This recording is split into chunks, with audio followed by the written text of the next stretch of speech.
Hello, everybody. We're live from New York. It's Saturday night. Let's check that we're live. Check that we got audio. Let's turn on some music. All right, that's the notification that we have officially started getting live.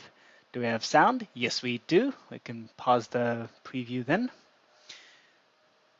Let's turn on some. Oh, I found the music disc that was added in the April Fool's update, and action. This one's fun. Oh, where is the audio? Let's do that.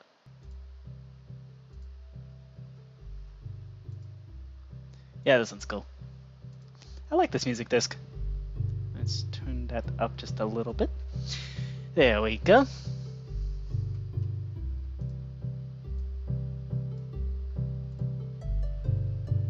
All right. And with that, let's open up. Yeah, I might as well open up the single player version of Card Game Hub.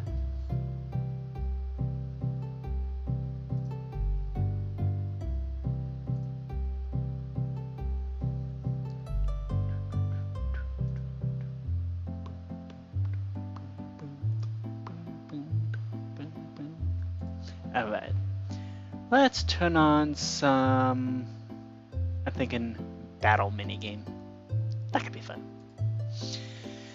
Alright, so today I was thinking we can do some programming. Specifically, get back to programming Cripple Mr. Onion. I don't know. I feel like this is one of those things where I can just, gradually chip away at the project. I think that's the best way to do this.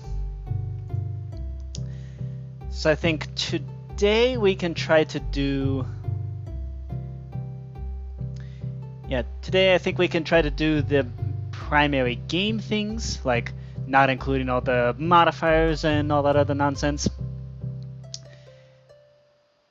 So basically just the standard game loop.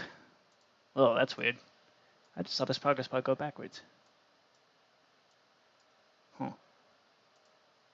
Okay.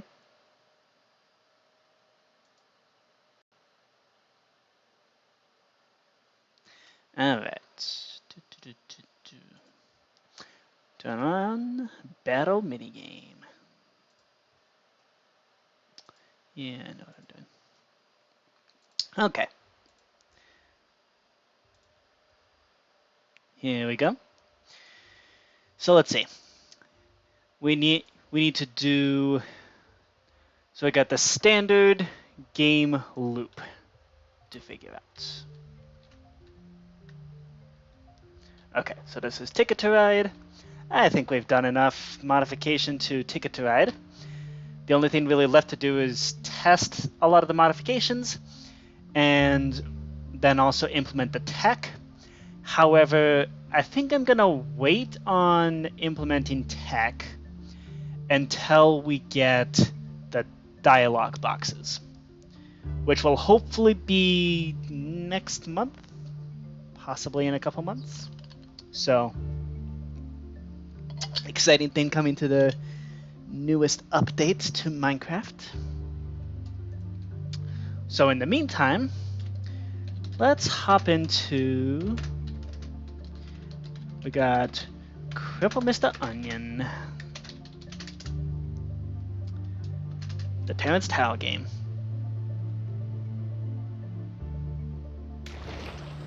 See if a professional mathematician can understand another professional mathematician. Okay.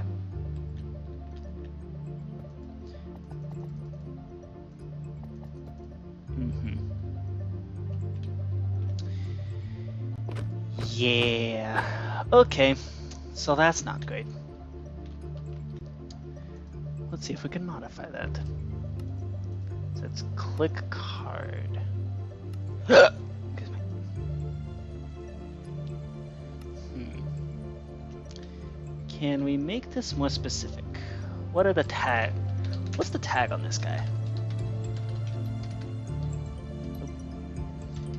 item frame. List. Boat 1. And then this one should be tagged boat 2. And we have the leading ones. Wait, what? Oh, right. The leading one is this guy. Yep, relative boat. Gotcha. Okay. Just gotta refamiliarize myself with the thing. So we can just go item frame tag equals boat 1.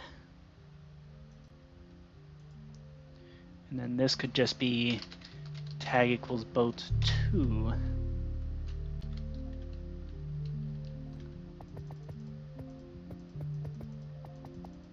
Wait, what?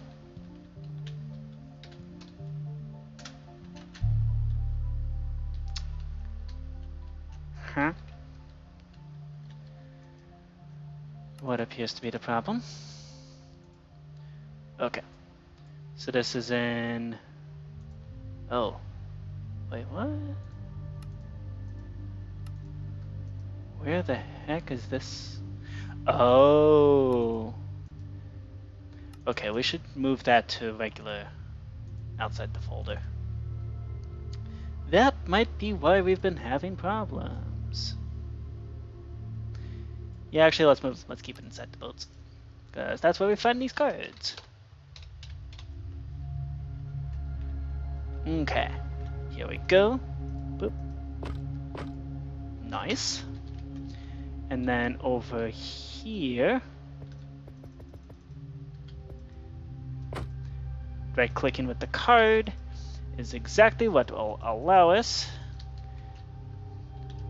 Well, now we can just do this and retwist everything. Nope, there we go. Alright.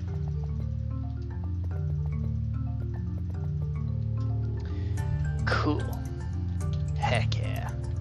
We got our inspirational music. Okay, so what are these signs? The players place the cards on the item frames. They can then rearrange cards and play and declare the modifiers. The boat is where the players go for the showdown, which they go there 2 at a time. Everybody else has to hang out in this coal block area. If you're not actively in the, if you're not actively working on the showdown, you are in this area here.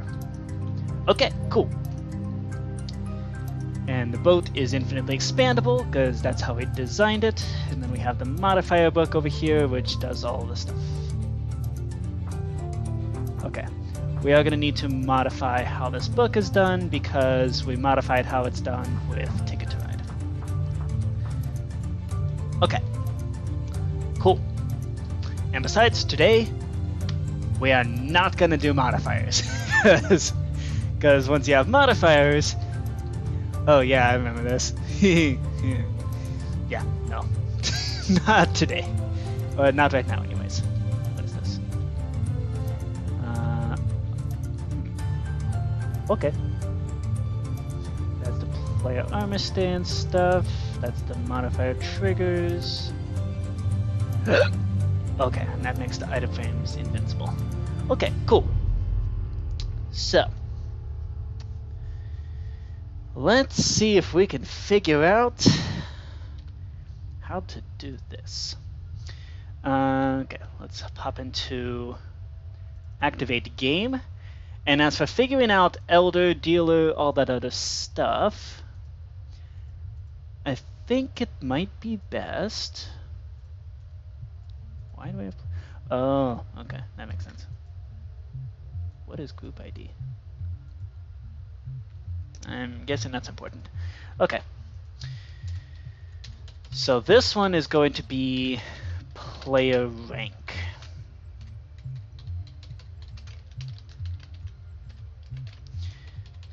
So it will be rank, and we'll display this below the name.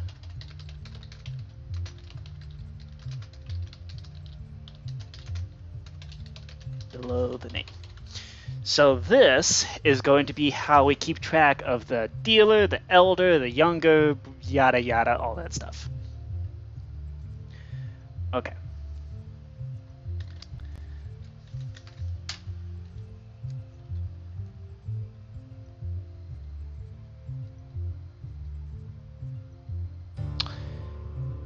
We can't really modify people's player tags.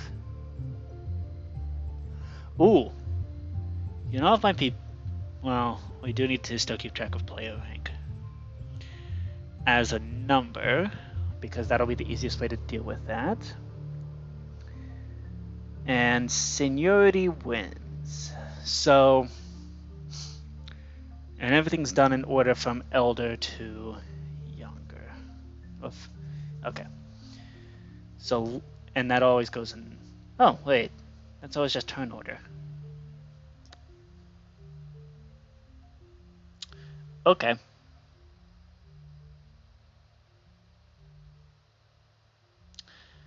Wait, what do you call the other people? You have elder and you have younger. And the dealer. But what do you call the other people? Are they just random players? I mean, seniority as a thing. Okay. I think the only things that do have an indicator are elder and younger. Simply because that's the first and the last in the list. Okay, I can accept that.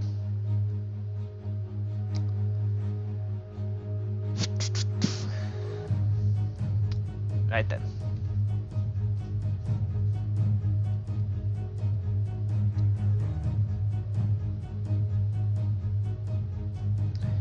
Okay, so this is going to be the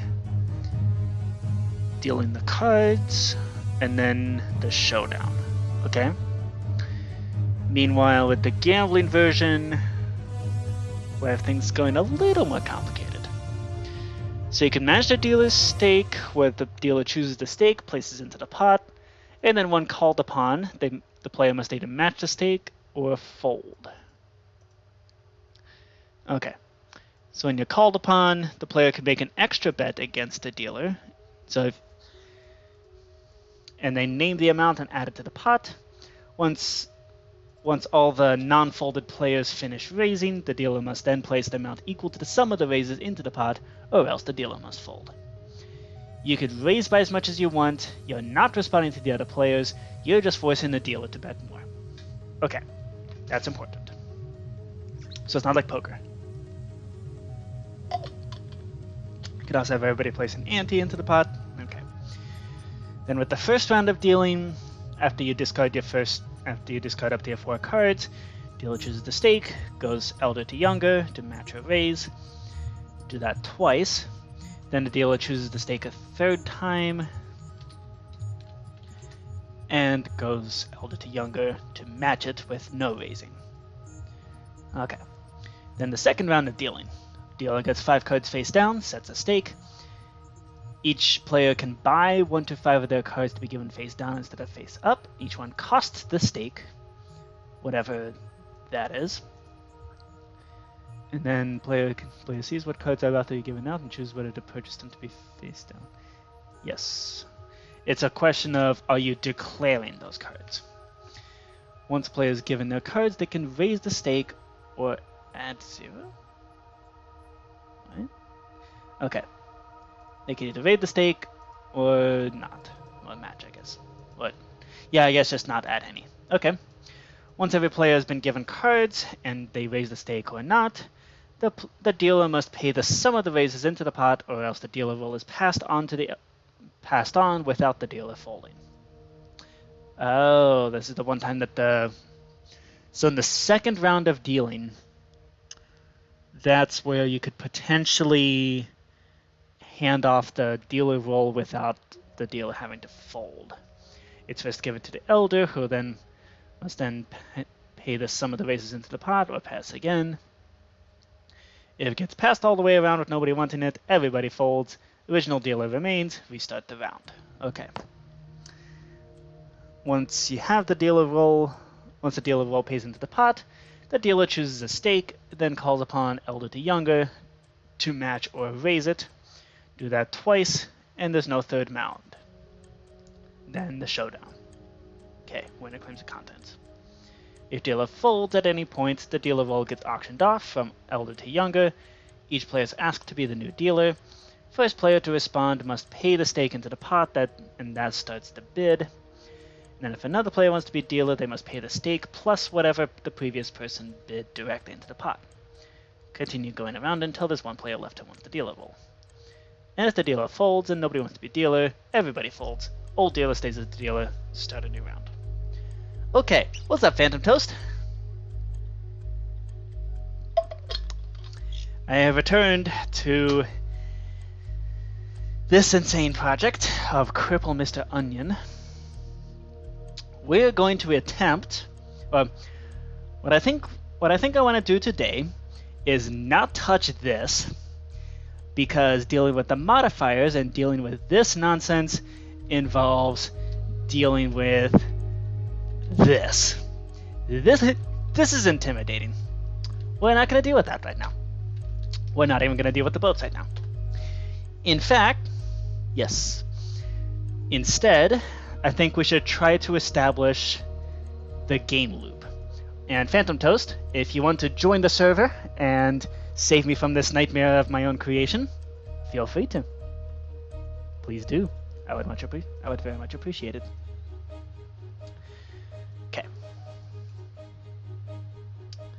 Right. So we've got. Okay. So we have main game loop. .mc function. Okay. So the main game loop. Let's see if we can determine what each of these do. So, first we do objectives add and game phase. We're then going to do scoreboard players add and temp and game phase 1. Okay, so phase 1. Let's see. You have your first round of dealing. All players are dealt 5 cards, and then in order from elder to younger, each must... Oh, okay, so in that case, phase 1 should be assign roles elder to younger to dealer.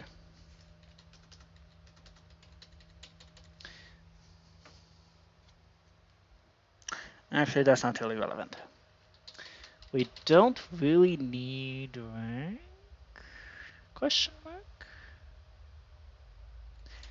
No, we do. Just to handle, like, seniority issues, we definitely need rank. Okay. Oh, we might not. Do we? Let's also keep track of who the dealer is. Do you need to keep track of who's elder, who's younger? Like, do we need like a number to indicate that? Let's look at the showdown. Starting from the elder, okay, the highest card grouping is played and displayed. Next player needs to equal, beat, or play a modifier. If they can't beat, they're all placed face up. Players out of the round, move on to the next person. And then if player equals, then they play and display the next highest card grouping, repeat. If you beat the elder can play a modifier or rearrange. If the elder's completely beaten, elder is out of the round. Comparison moves on based on the person who beat the elder.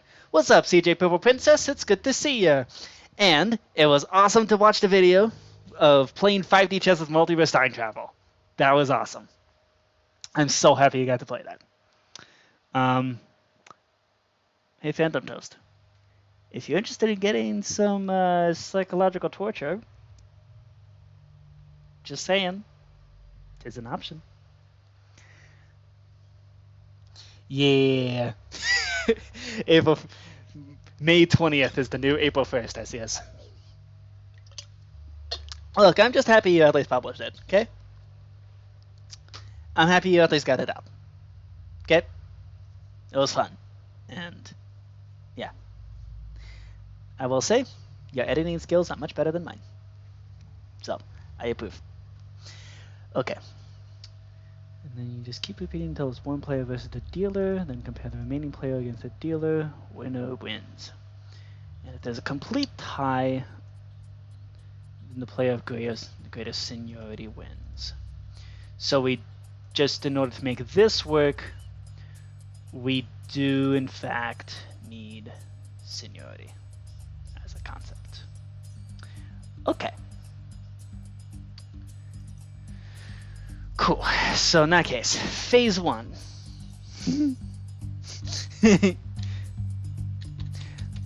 Yeah, confusion will be mutual. That is correct. I may have programmed 5D chess with multiverse time travel, but I have no idea how to play. Honestly, I'm not sure anybody knows. It's one of those things where you don't play the game. The game plays you. You don't win 5D chess. You just survive. But it is a lot of fun. It's the most fun that you'll have going through the trenches of your brain. Okay.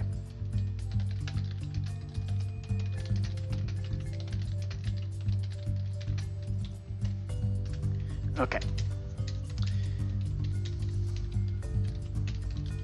And then phase 2. So we assign the roles. That can be done fairly straightforwardly. It's just rotating the turn. Then phase 2, we then deal the first 5 cards. These cards will be okay. Everybody puts the ante into the pot.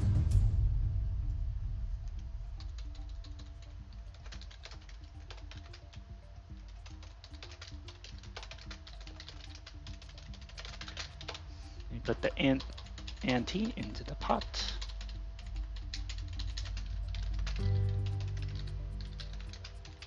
With the gambling version. Phase 2, deal the first 5 cards. And allow players to discard up to 4 of them. Okay, that's phase 2. Then, once that is done, replace the method discarding, announce to everybody how many cards were discarded. So with this one, replace the cards as they are discarded, announce to everybody how many were discarded. Okay. Then, phase 3. This one is in gambler mode only, I believe. Yes. Okay.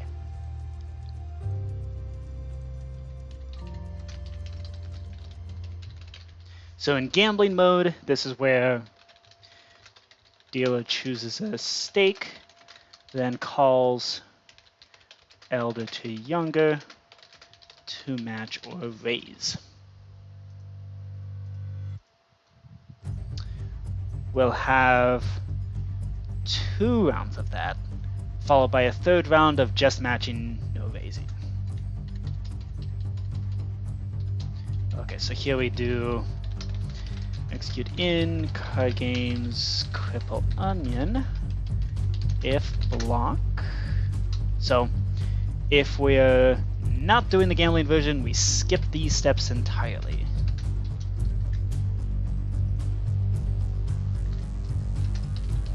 If that's a redstone block, run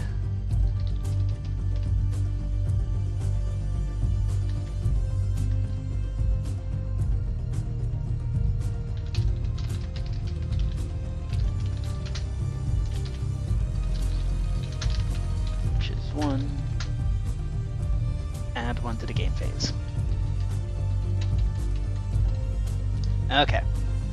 We might want to do that as a self-executing thing, but we'll figure that out. Okay. So then... Okay. And if the game phase matches 3, skip it. Then, if we're in phase 4, skip again.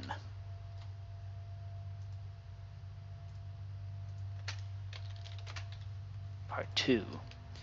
And then phase 5, so that's phase 4. Phase 5, no more raising. So we don't have a raise option. Again, we skip this if we're in if we're in the gambling mode, or if we're not in the gambling mode. Okay. And then we're going to have 2 different versions of phase 6. So phase 6 is where we get deal the other 5 cards. And here, if we're in gambling mode, we need to add the ability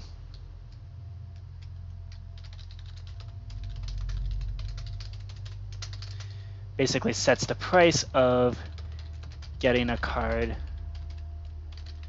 face down.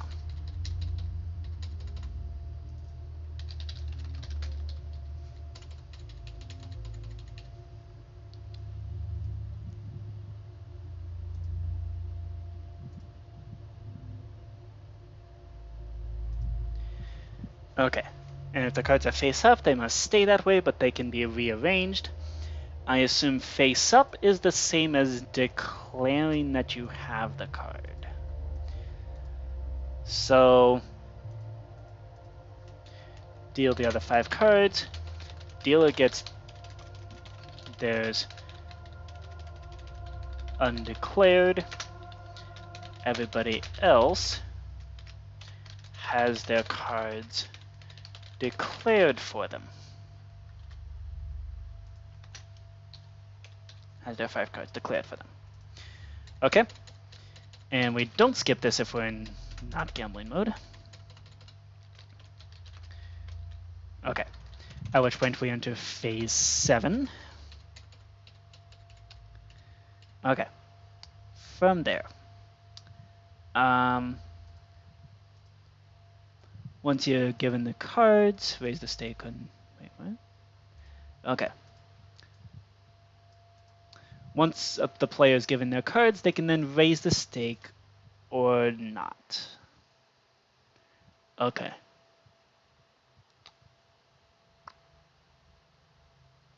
Keep repeating until it is one player.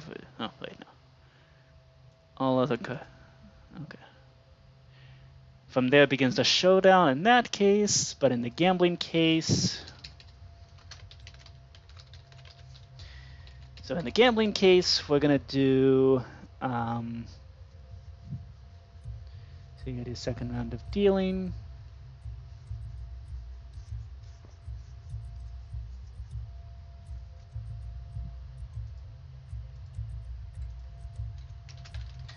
Dealer pays.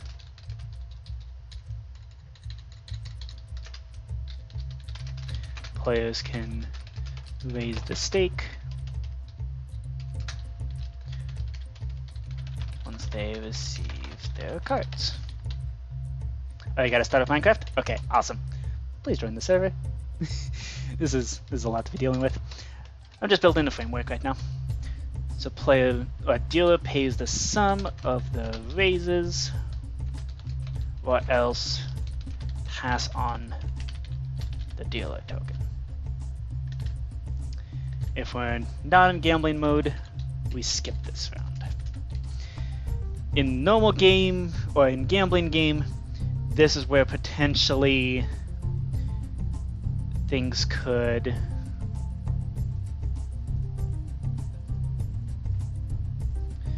Yeah, potentially this could be where the dealer gets auctioned off.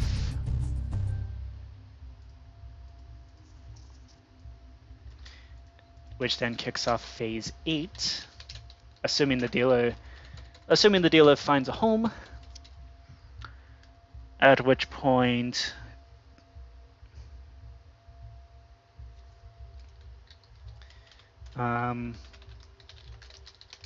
dealer declares a stake, calls on elder to younger,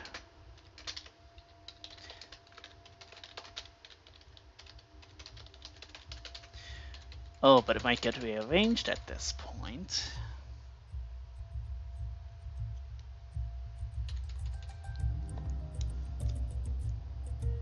Okay, there shouldn't be a specific game phase then.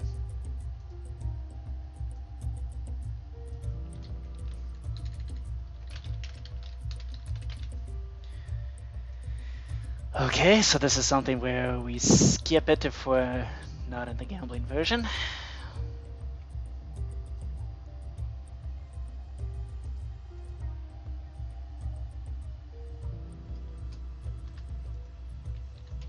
Dealer chooses a stake, calls elder to younger, and that's, so calls elder to younger to match or raise. And we don't have the second round of matching / raising. Oh, wait, what? Oh, it's done twice again? Oh, okay, fine. We skip this if we're in the, if we're not in the gambling version.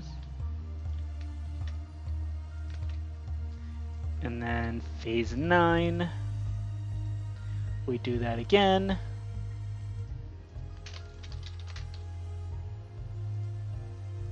And this time it won't get rearranged. That's there to match or raise. And then we get to the showdown. We don't have a third round of just matching, with no raise option. Okay, cool. And then phase 10 is the showdown.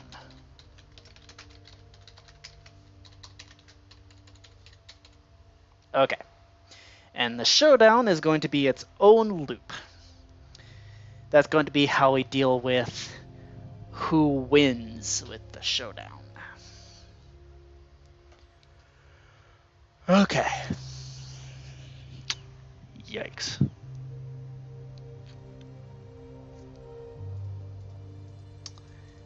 Cool.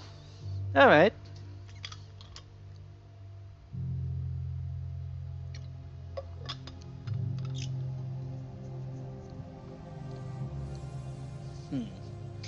Okay, so there's a lot to think about with this. One thing that we're going to need is a way to determine rank elder to younger on a whim. Like, go, hey, assign elder to younger. So let's do that. This should be relatively quick. So what we're going to do is we're going to do a assign seniority function. So this is going to remove all the previous seniorities and proceed from there. I'm going to do scoreboard, players, reset at A, predicate equals cripple onion, in dimension, tag equals player. What did we call that one? We called it player rank. We should call it player seniority. Okay.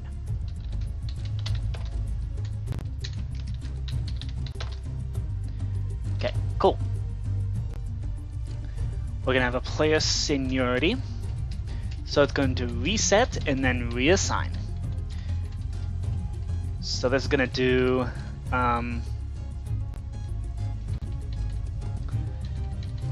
okay. What we also need is a way to rotate turn. So let's do that now. Hop into Minecraft mod, Eclipse,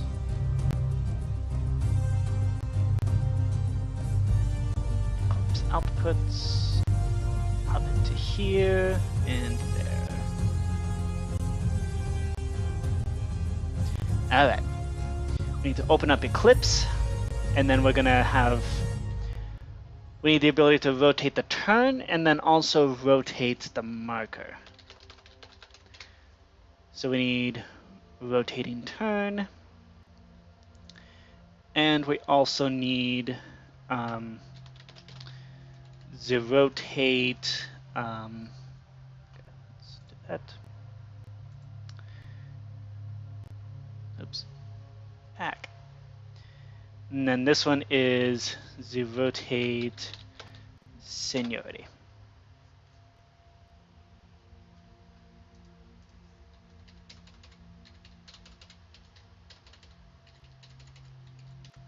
So then we're gonna do, yes.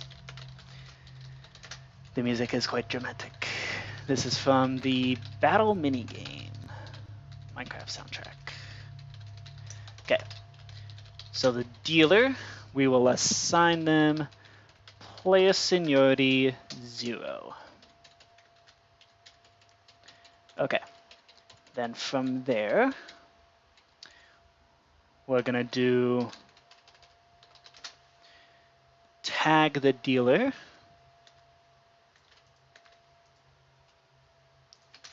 Nope. Add seniority.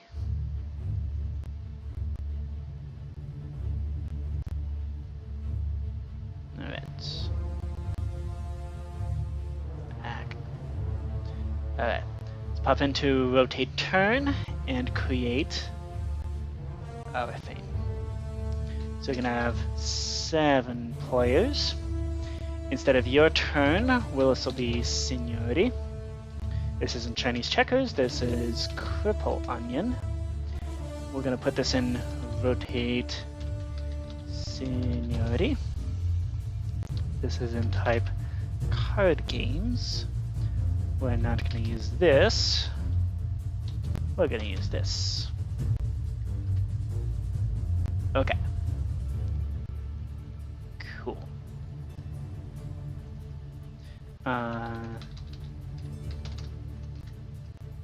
So we need something for both seniority and for rotating the turn. And that's exactly what this function is going to give us.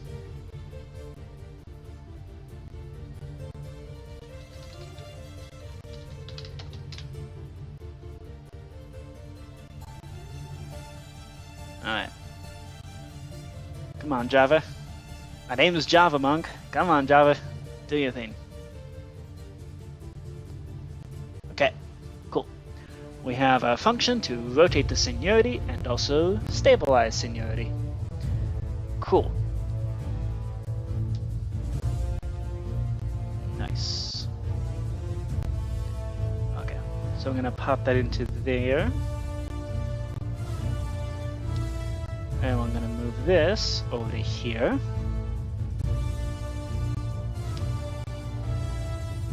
From there, there we go. Boop. Okay, awesome. Furthermore, we got your turn. We're gonna do the rotate turn, stabilizing your turn, and standard procedure there. Run that in the background. Okay.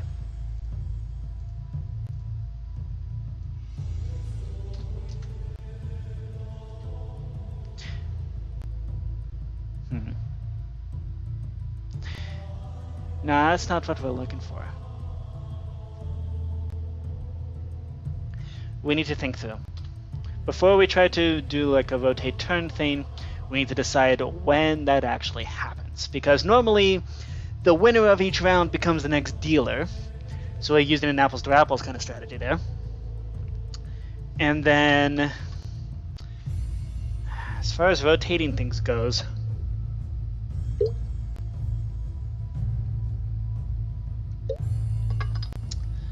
we really don't have much use for just having a single person whose turn it is.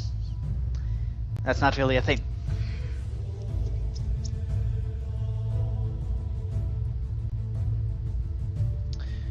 Actually, there is. There is a use for that. The use being when you're calling from elder to younger. Okay, so in that case we need to skip the dealer's... no, we don't want to skip the dealer's turn. When it rotates back to the dealer's turn, that's how we know it's over. And that's how we know we can move on to the next phase.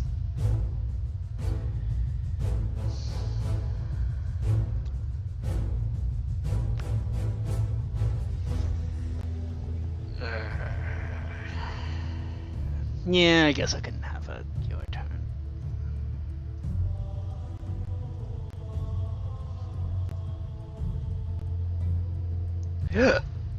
Rotate turn.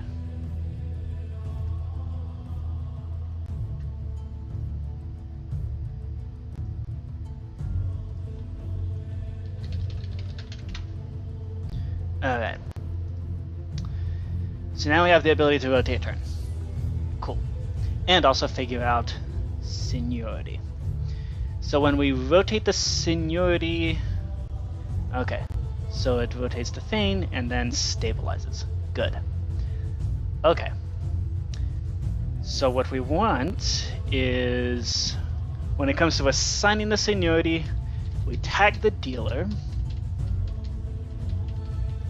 And then we're going to do function cripple onion rotate seniority slash rotate seniority.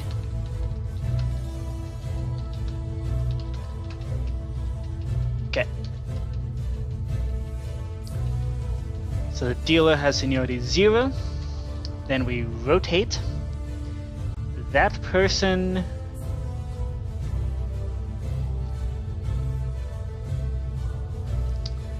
We should have an end temp. To 0. Okay.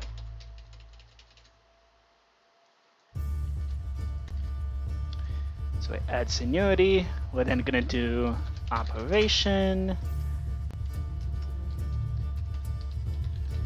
Predicate equals cripple onion in dimension. Tag equals seniority.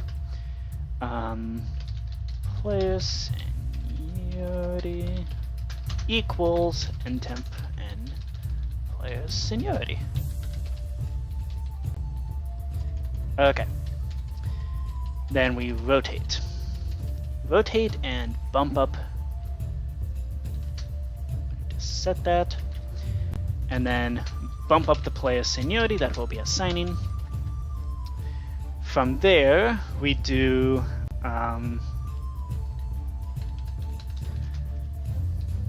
so then we do if there is a player here who is, if the seniority person is back to the dealer, if loop back, then stop. Okay, cool. So if the seniority person is also the dealer, then return 0. Okay, cool. At which point we do this. Okay.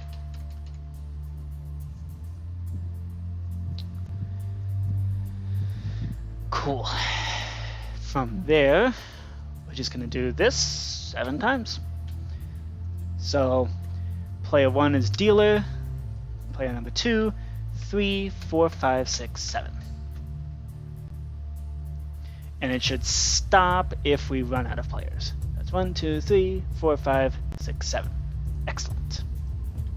And we can skip this part and this part. And by this point it should have looped back. Okay. Excellent. Oh, we should do on return run target a predicate equals cripple onion in dimension tag equals seniority, remove seniority. Okay. This way we can clean up the mess as we go. Okay. So this allows us to assign elder through younger. It assigns dealer the seniority 0. Everybody else goes higher than that. Okay. So we can now assign seniority, whatever we want it. We can go, hey, figure it out. Figure out who's elder, who's younger, all that other stuff. Okay, cool.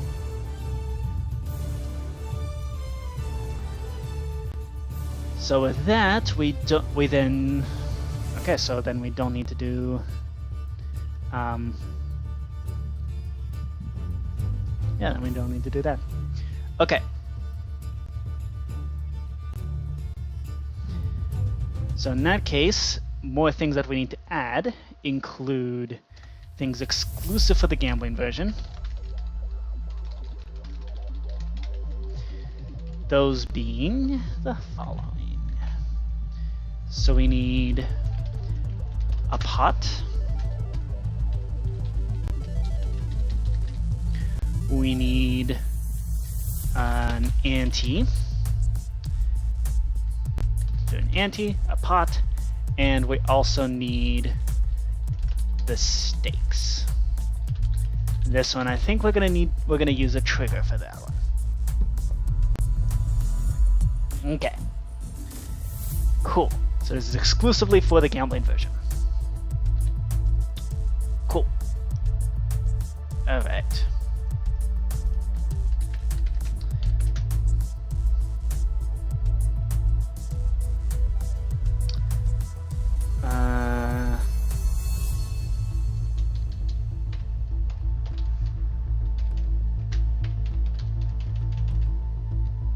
Hey, Fluffy Neek, welcome. Just wanted to pop in and say hi. We'll come back later. Awesome, good to see ya.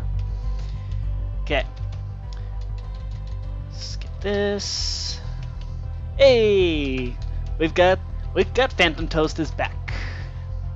Want to play some games? Please, please save me from this terror of my own creation.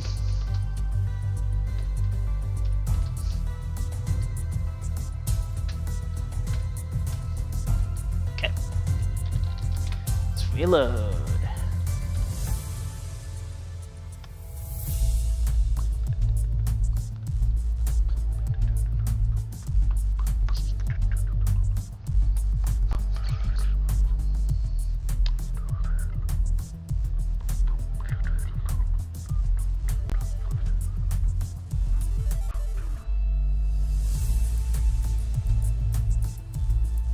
Wait, what? Is there not a below me? Oh. Right, it's in out of order. Okay.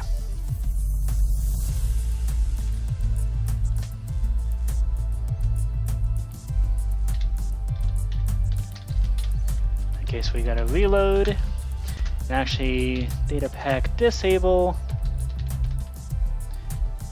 Oops. Ticket to ride maps. Let's just disable that one. There's all kinds of issues with fancy map things. Okay, cool.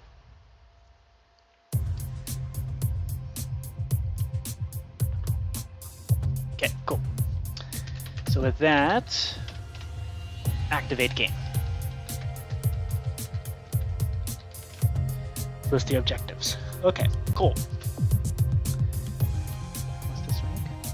Oh. Do we still have player rank? No, we don't. We don't have player rank, we have player seniority. Okay. Holy crap, that's a lot of scoreboards. Okay. But they all are there for a good purpose, and PhantomToast, thank you. Please, let's play some games. Okay.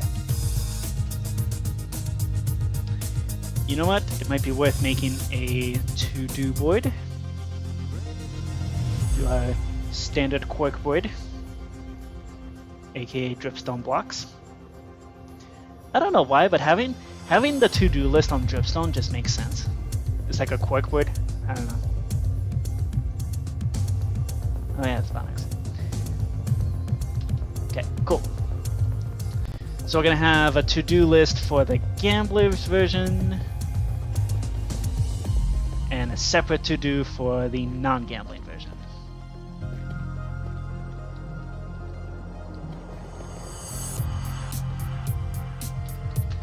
To-do for a base game, not gambling version. Let's color this green. And then we're gonna have a separate corkboard over here exclusively for the gambling things, which I suspect is gonna be nice and tall. Well, let's see if we can fit this here. To do for gambling purposes. Okay, so base game. We need to create card decks.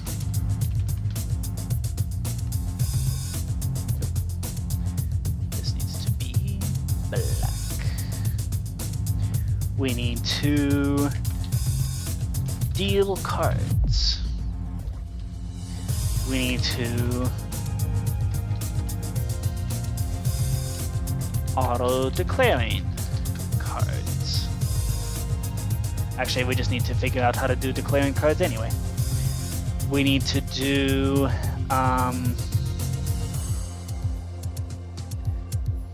we basically need to fill out this main game loop here with actual stuff to do. So we got dealing the cards, deal like if there's undeclared, yada yada yada, and then we need a separate thing for showdown. So the showdown is pick 2 players, and then we got showdown, figure out combos.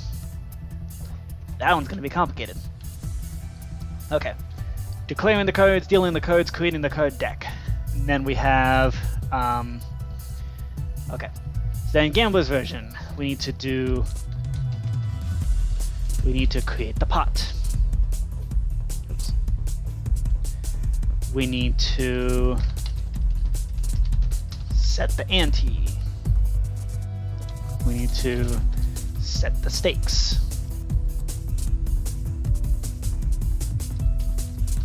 We need the dealer to be able to set stakes. We need player matches. We need to do player raises. We need to do what else? We got going matching to raising, passing on the dealer.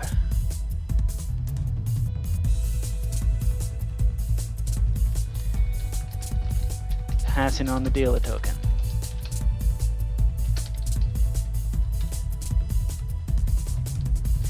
We need to be able to pass on the dealer roll. We need to do what else? Purchasing cards face down.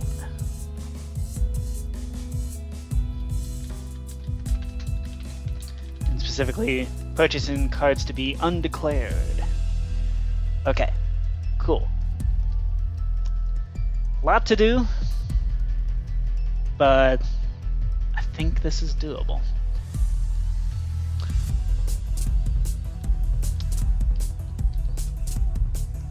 Figuring out the combo is where we're going to bring modifiers. Okay. We already have displaying declared cards. It's on the list, but we already have that system built in. We figured out how to do that. So it is officially complete. Furthermore, we have the ability to... Oh, this goes in the showdown column.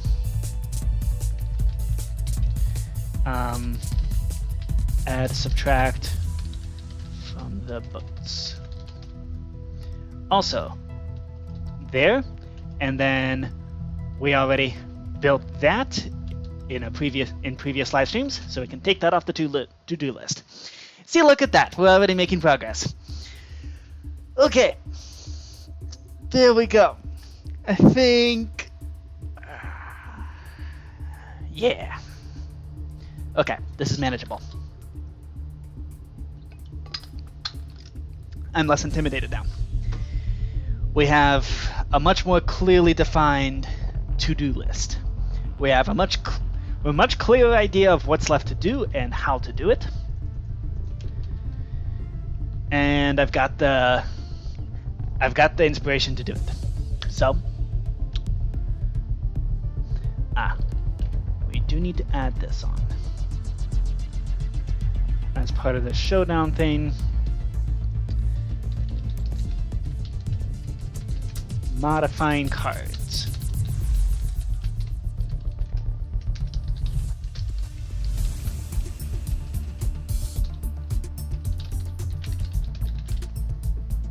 This is a big one. Okay. So I got two different to-do lists here. Or really three. In fact, you know what? Let's just separate this out.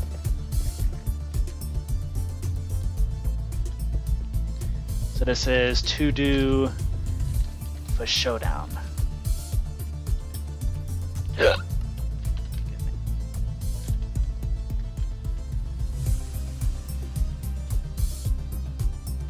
Okay.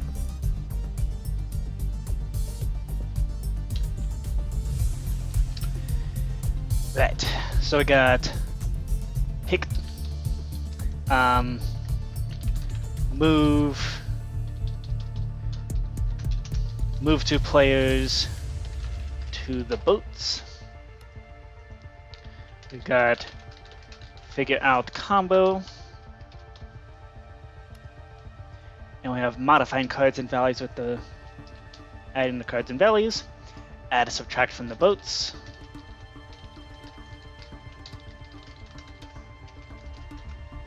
Narrator. Oop. Narrates all. Narrator. Narrator. Off. There we go. Okay, so we can remove this. And we can plop this up here. There we go. Cool. Create card deck. Deal cards. Declaring the cards. And then we got the showdown. Okay, cool. Oh, and we also have assign the seniority. Also something which it was on the list, and now today we take it off the list. Okay. Cool. Anything else that we can take off the list? Not really. Okay. Cool.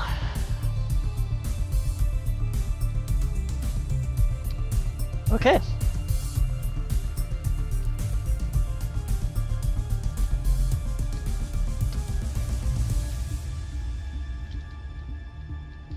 Sweet.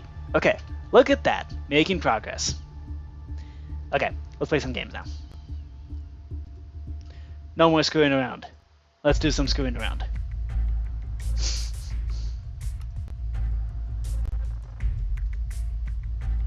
Hopping onto the server.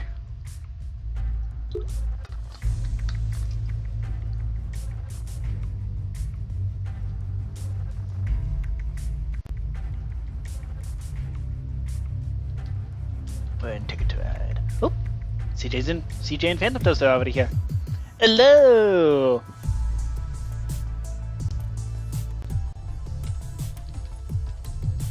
What's up? Oh, CJ's in a cobweb. Oh, you're playing 52 card pickup. Wait. I assume so.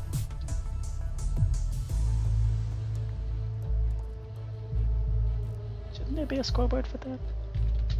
Hold up.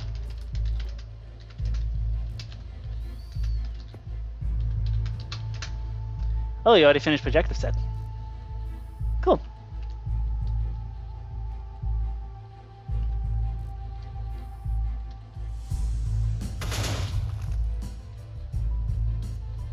Nice. Oh, CJ, did you get a chance to test out the new auto solver thing? Like, did you actually get a really hard...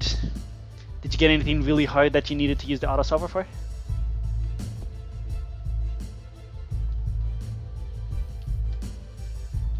You didn't? Ooh, you've gotten good.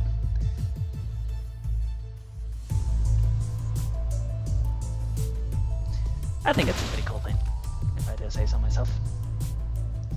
I put a lot of work into the visualizing of how this auto solving actually is done. And it also, oddly enough, it is actually completely visually, like, it's a completely visual solver, which is kind of fun.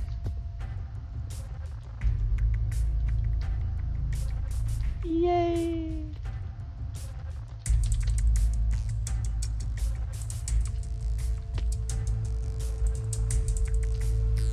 Yay!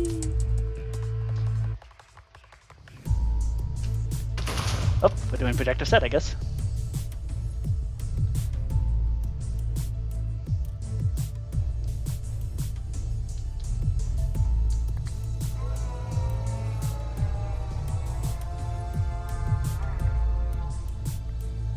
Wait, what?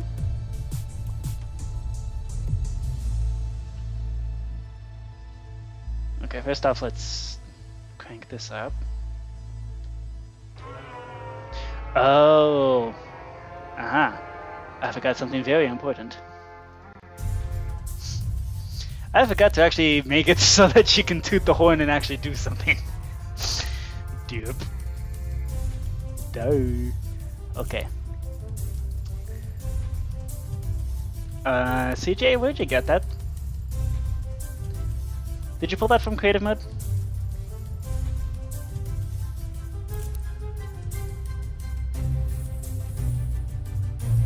Oh, okay. That works. Okay. Okay. Oh, it's because CJ gave one to you.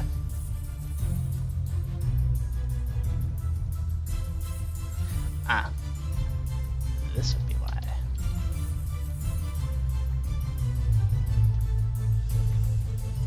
Drop it and it gives you infinite cards? Oh. Oh, that's not supposed to happen. Okay, don't drop the cards. I don't know why that's happening. That should definitely not be happening. I've specifically rigged it so that you could, like... You're supposed to, like, be able to just give it to somebody, but I guess that's not the case.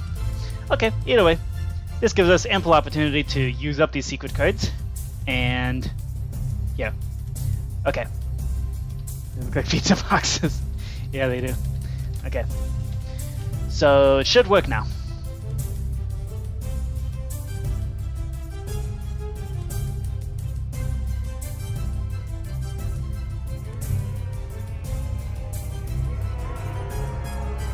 Wait, what?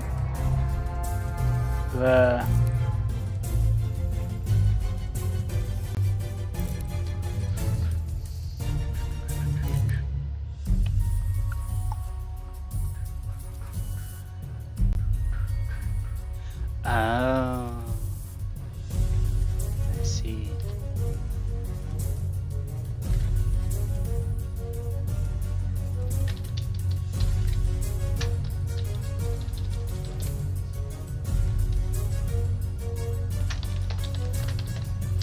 Right. Okay.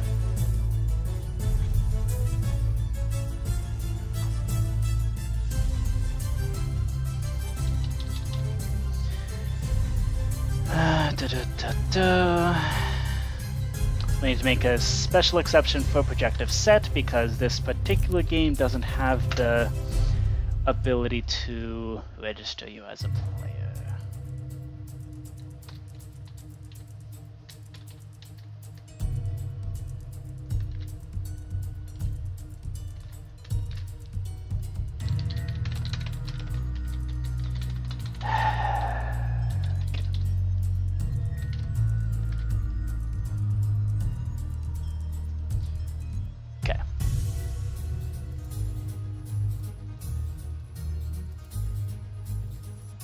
Cool.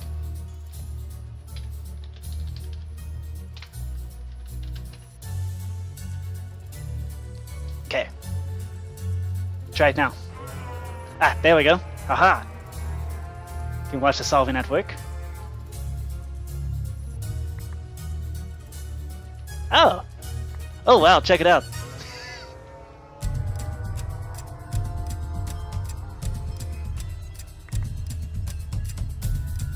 Wow, that was a cool set that actually required all 7 cards. That's rare. That's really rare.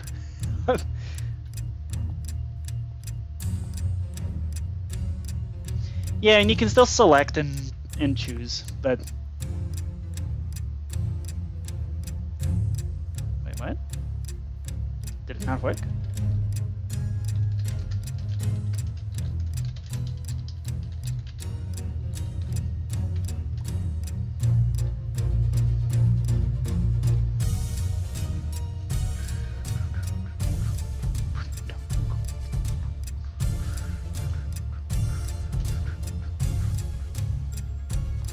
Yeah, it basically just selects the cards for you. The display up on top is just so you can watch the solving happen, but it'll auto select the cards.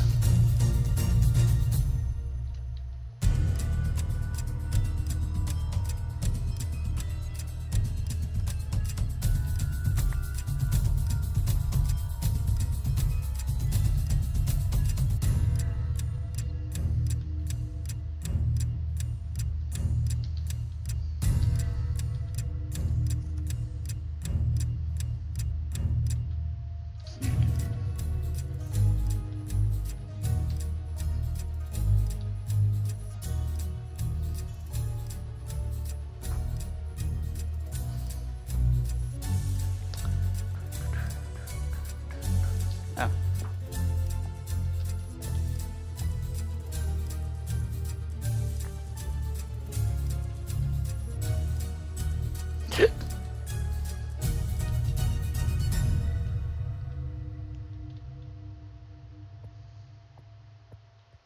You gotta click the Found a Set button.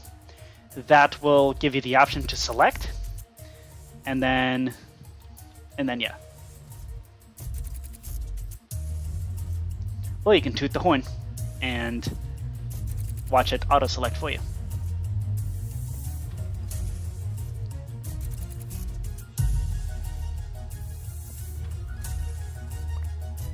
Yay!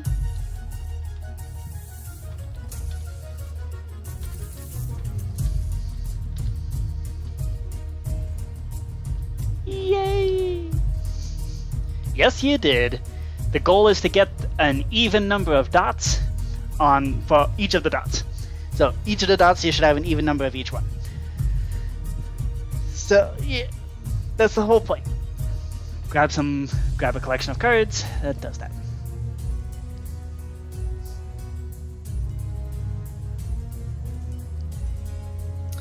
Oh, and CJ, I noticed you said that my explanation of 5D chess was very PhD-like. Well, it's because I'm getting a PhD. But also, do you have any suggestions on how to redo the rules? I'm very much open to suggestion, because... Oh.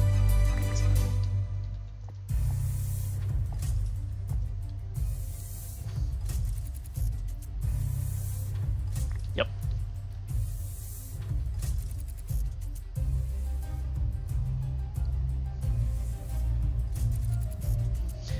Oh no, I'm getting a PhD. I'm a student. Is my first year of attempting to acquire the PhD. Yes, I get that it's a joke. I get that it's in good fun, and also it is 5D chess. But like, if you could offer some advice on how to simplify how to explain the rules, because yeah, they are overcomplicated. But also the game's overcomplicated, so I don't know. Maybe it's appropriate. I don't know.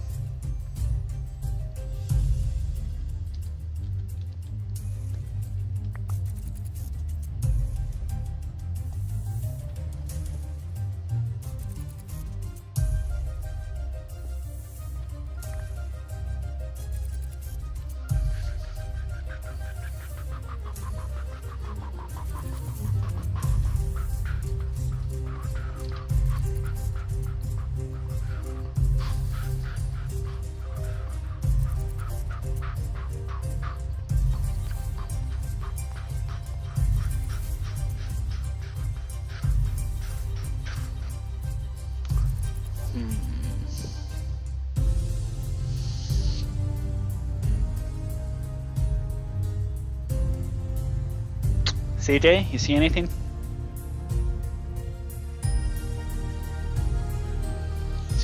Oh, yeah, I guess the overcomplicated instructions does set the mood.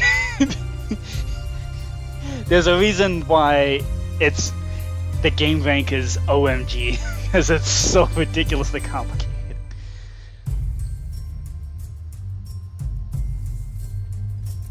Oh yeah, this game, yeah, you gotta put your thinking cap on.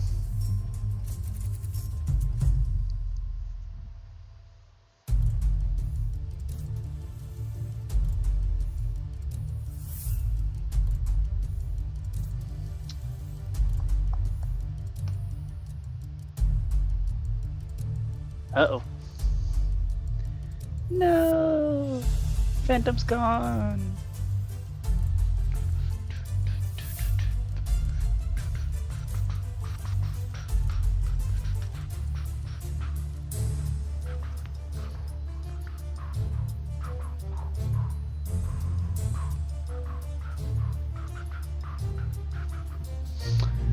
Yeah, this one's difficult.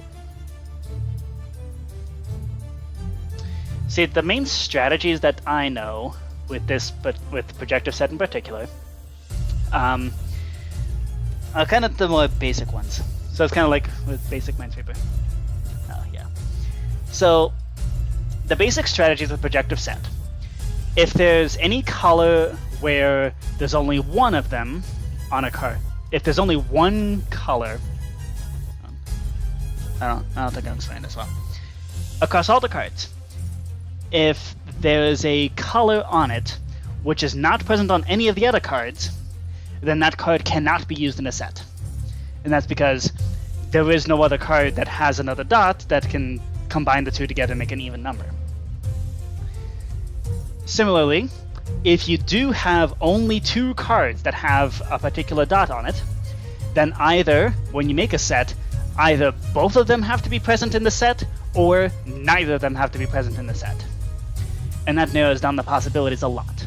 So it goes from having to work with 7 cards to dealing with only 5 cards. And then from there, it's just a question of trying to... It's helpful to kind of think of adding the cards together. Like for example, if you add this card to this card, notice that just basically consider all even numbers to be 0. So like, if you add these two cards together, you'll be left with a red, yellow, orange, green, blue, but you won't be left with a purple. You won't have to cancel out any purples because there would already be an even number of those. So you think in terms of like adding the cards together. That's how I like to do it. So like, for example, adding these two cards together, both of them share a red, yellow, blue, so when you add the two together, you're left with just a purple and green. And so then you're left with trying to figure out how to cancel out a purple and a green.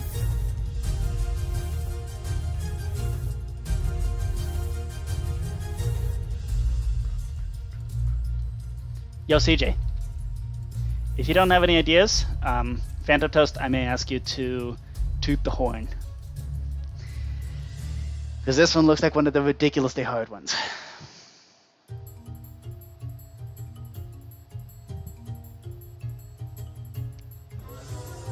Okay. Let's see it.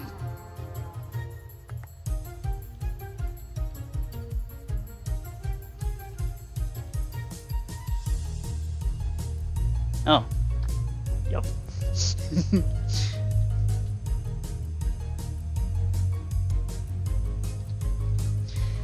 Yeah, occasionally Projective Set throws some real doozies at you.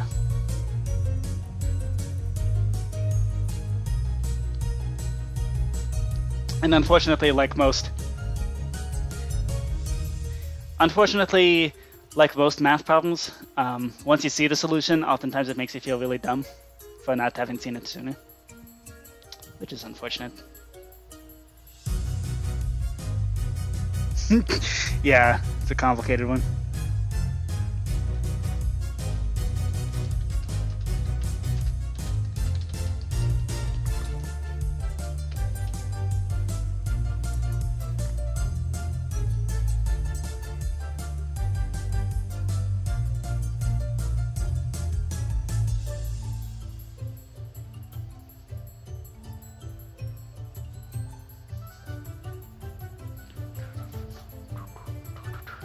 Oop. Hey, Phantom, you see one?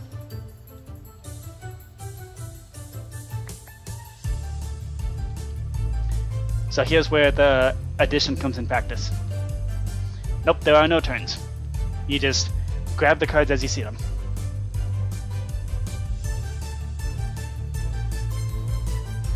If you see something, grab something.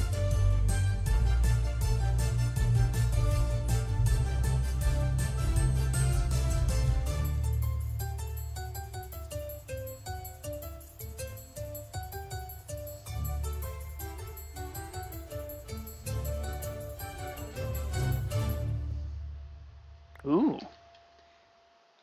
I saw a different solution. That's kind of cool. You actually saw... So there were two different solutions with that one. That's fun. Yeah, the horn's only going to find one of them. One solution.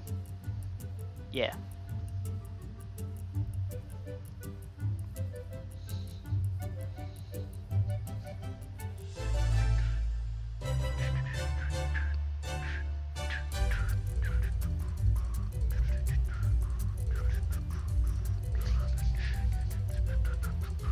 Oop. I see one.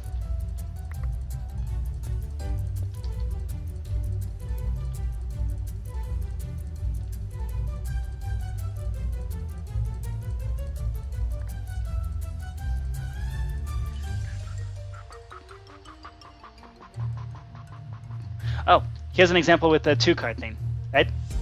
So, if you look at these 2 cards, these are the only ones with the red. So, a set must include either both cards or neither of the cards. Okay, so what if we include both? Well, add the 2 cards together, you're left with a yellow. Can we cancel out just a yellow? Well, is there any mechanism to do that? I don't really see a way to do that.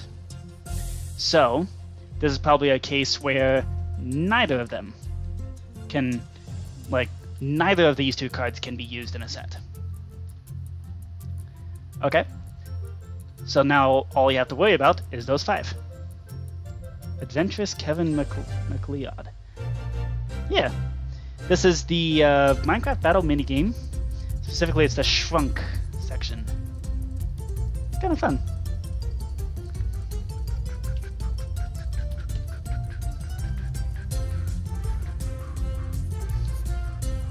Oh, and this one also has the fun thing where this card is the only one that has an orange. So, this card cannot be used in a set. Because there's no other cards with oranges. So it can't cancel out. Can't cancel anything out. Okay.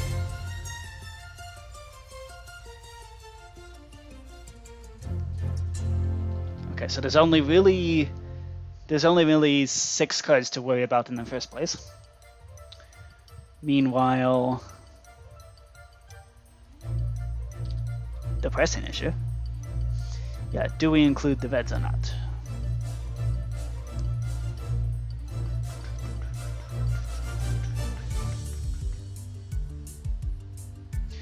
Yeah, the other 4 cards don't have a solution. So that means the Reds have to be included. Dungeons Remix to Smash Ultimate. Nope.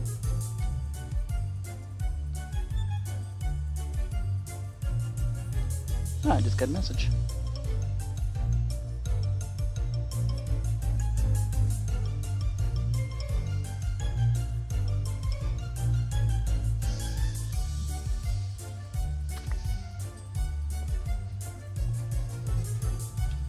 Nice.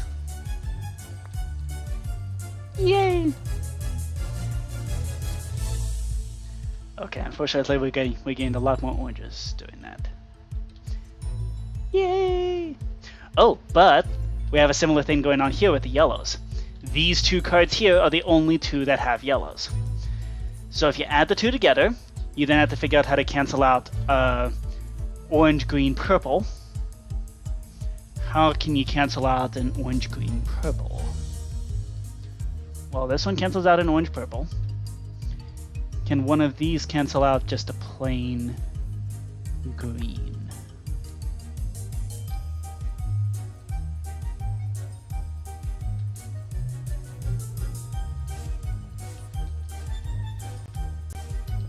Actually, these 2 together will cancel out a single purple without introducing any new ones. Oh, you got a red.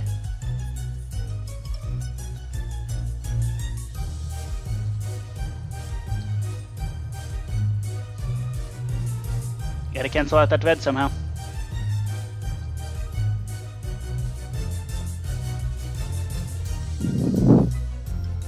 Okay. So those are the only 2 that have yellows. So if you combine the 2 together, you're left with red, green, purple. Orange, green, purple. That one has a red. That one introduces a red. Are there any that just cancel out? No, we only have the ability to really just cancel out a purple. That means let's try neither card is used in a set.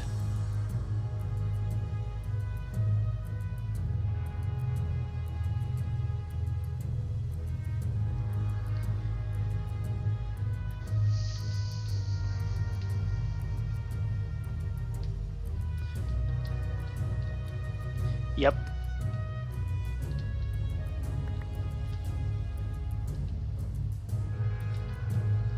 Okay.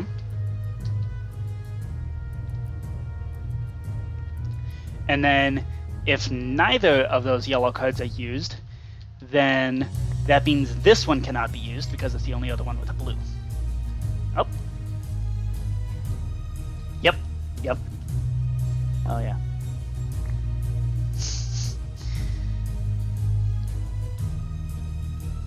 Okay, cool.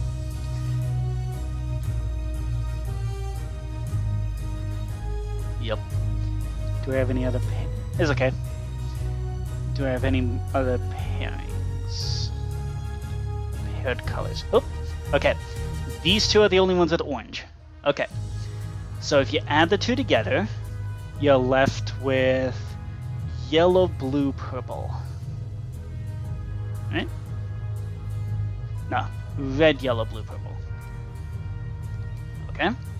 Now how do you cancel out a red, yellow, blue, purple?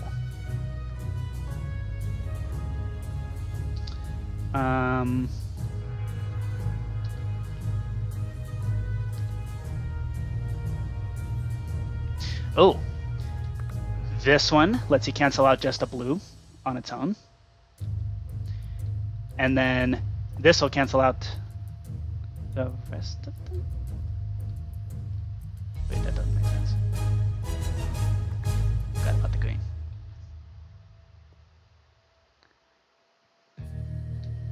Okay, let's try using neither. So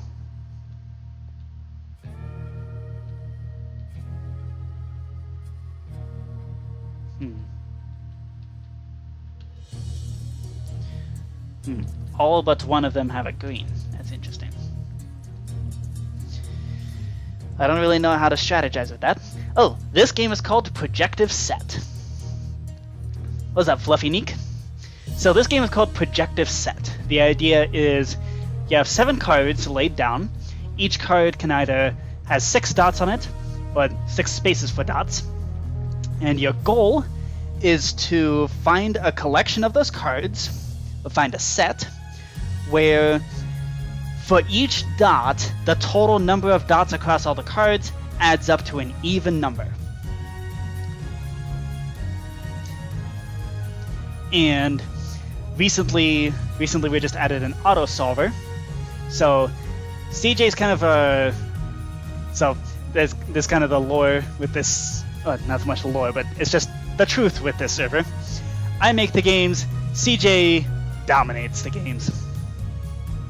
And then Braveheart does pinpoint purposeful destruction of the games with exploiting loopholes. PhantomToast... Oh. Aha! CJ has an example. Yeah, okay, look at this. So the reds. There are 2 reds. There are 2 oranges. There are 4 greens, 2 blues, and 2 purples. By the way, 0 is an even number. Oh, we got a yellow. But yellow's an odd number. The one yellow's an odd number, so that's not a valid set, in fact.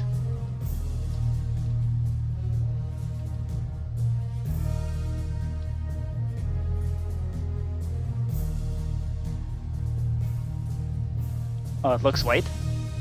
Oh no. Okay. Can you not see the little L shape there? Oh, really? Shaders mess with that? Oh no. Okay, but that's a problem because, like, colorblind people exist. Hold up.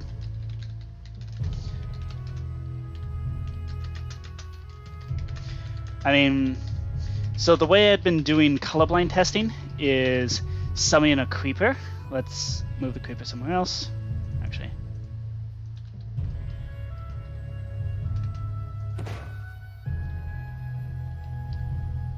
I mean, if you summon a creeper and look at it from spectator mode view, you can see everything's like green colored.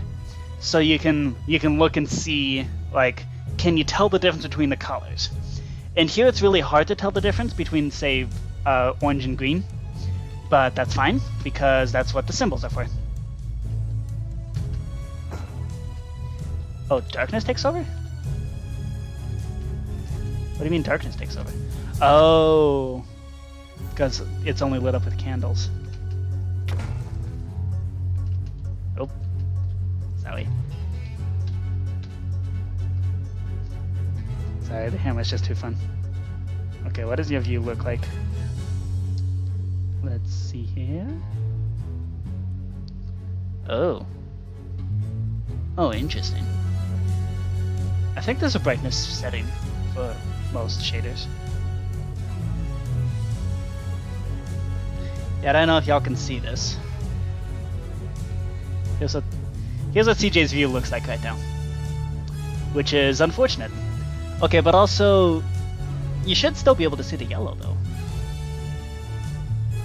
I guess it does look kind of white. Yeah, you might have to turn up your screen brightness or something.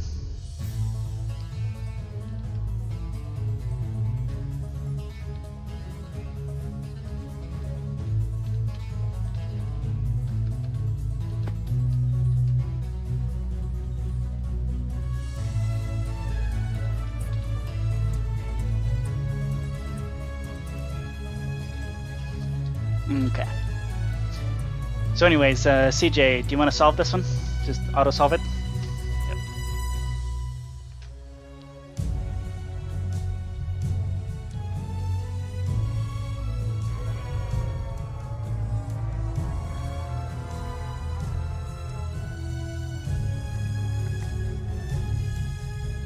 Yep. Okay. A line in the crosshair with the books. Nice.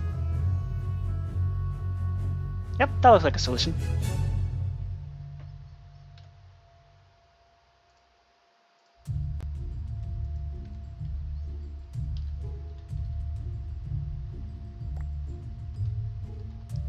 Nice.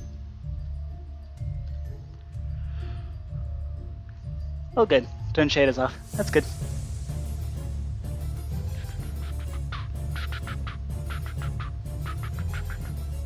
Yo, Phantom, you're covering up under the cards.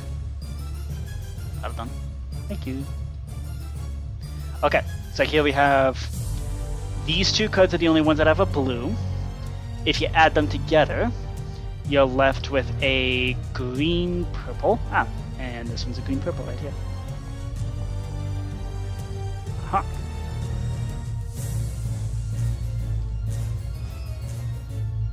Oh, we got another one here. So here, both of these have blues. These are the only two that have blues. So add the two together, you get orange, green, purple.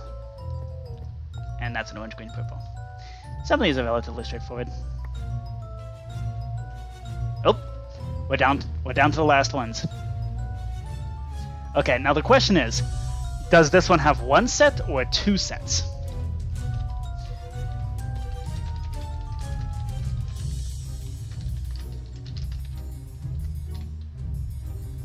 So that's the challenge when you're down to the last cards. Try to find a set that doesn't use all the cards. And in fact, there are two sets of this one, because you have 3 reds. So wait, how did that happen? Okay, I guess we're just gonna be left at that incomplete set. Incomplete, but that's fine. Yeah, there's only one light blue. Okay, so this one cannot be used.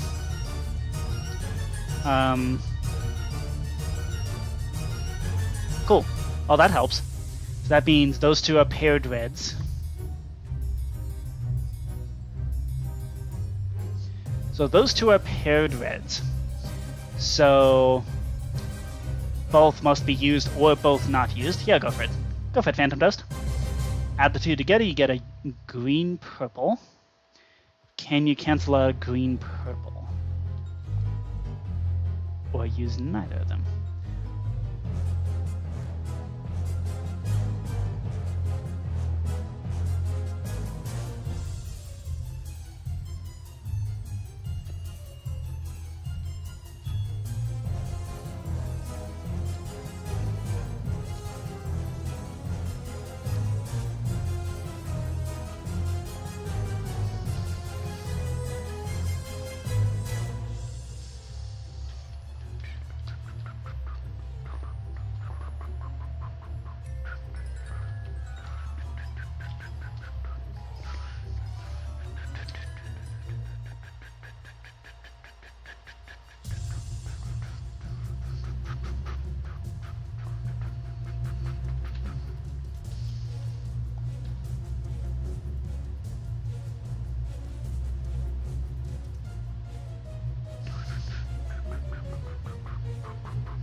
Ice your cold.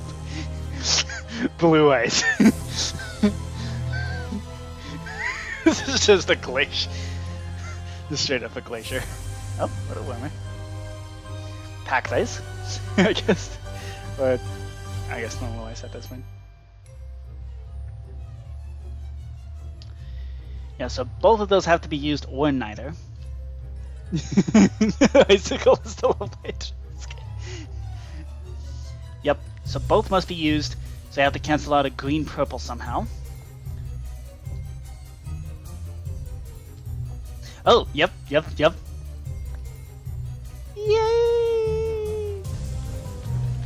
Yay! We won!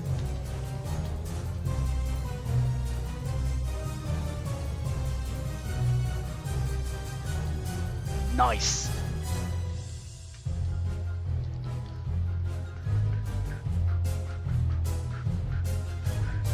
Yep, the final blue one was an outlier. Which can happen sometimes. That's fine. Alright, do y'all want to play another game?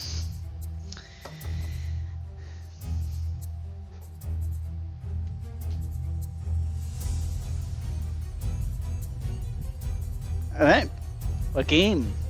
Shall we play some Chinese checkers? Or perhaps another game? Perhaps... excuse me. We can play some Uno? Potentially. If we can get Uno to work. We can play some spoons. We can... Yeah, we got options.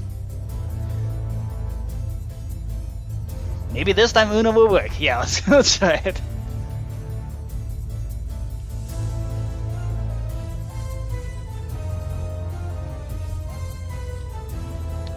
I do have a very important test to make, though. I want to test something. Yeah, we can do both. Okay. I require a volunteer to get Smash with a hammer.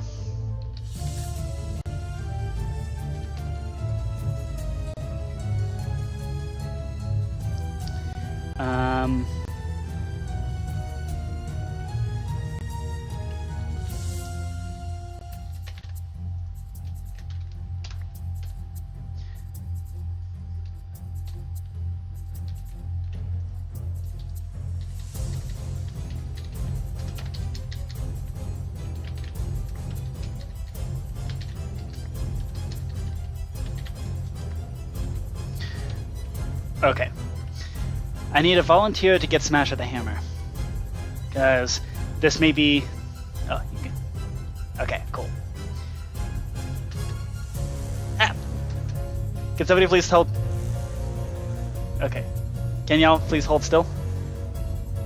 Okay. Hold on. Alright, Phantom. Please hold still. Okay, thank you. Whoa! Okay. That was absurd. Okay, sorry. Phantom, can you get out from under the chandelier? Thank you. I would now like to test this hammer.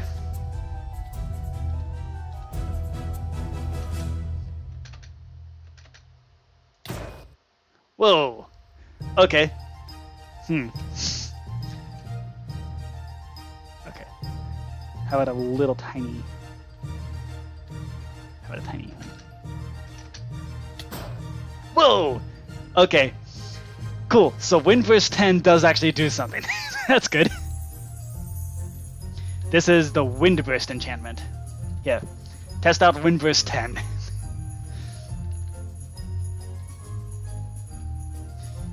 So you gotta jump off a ledge and then hit somebody. And you gotta hit someone as you're falling. That's how Windburst works. So like stand up. I think you can just stand on top of one of these candle things. But you can do that, yeah. Yeah, there you go.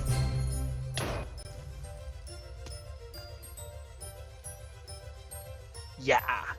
Oh, hold up. Ace, yo, Phantom, can you walk up to this candle here, please? I want to test some. Oh. Okay.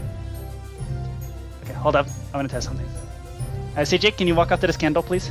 I want to see just how much of a fall it has to be. Okay. Nope. Nope. Okay. So it's got to be at least 2 blocks up, I guess? Let's try on top of this candle.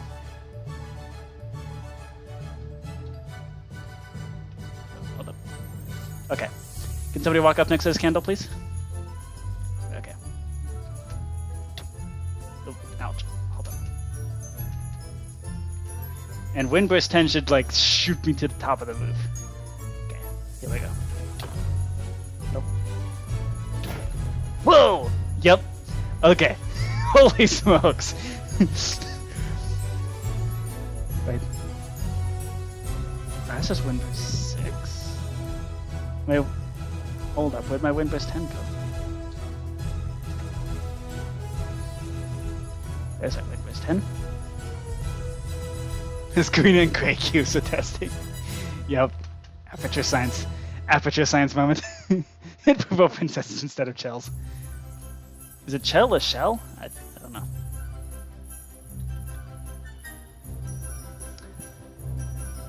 Hold up, who put out this candle? Wait a second. Does Windburst put out candles? Hey, can someone stand next to this candlestick here? Okay. I have no idea what this will do. Can someone stand next to the candlestick, please? Nope. Dang it. Hold up. Oh, science. We're doing science, smashing each other with hammers. Okay. Nope. Okay. Gah. Come on. Okay. Why isn't it working?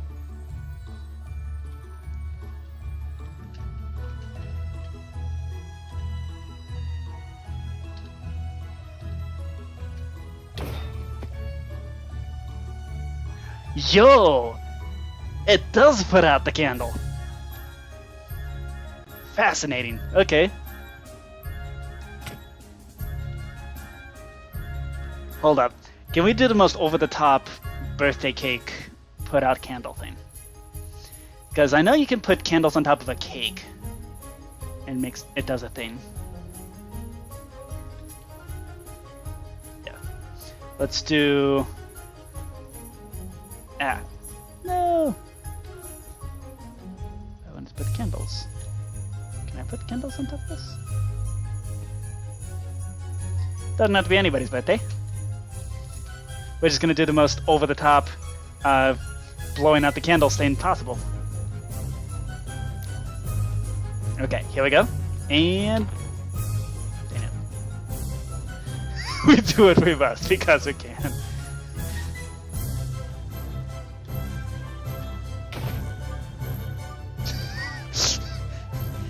Yup. Yup.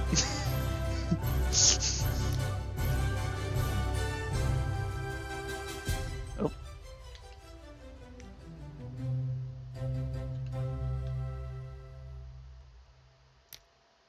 Okay. So we got a candle.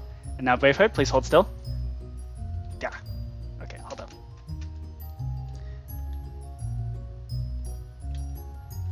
I wish I can blow out this candle. Okay. Well, you just did.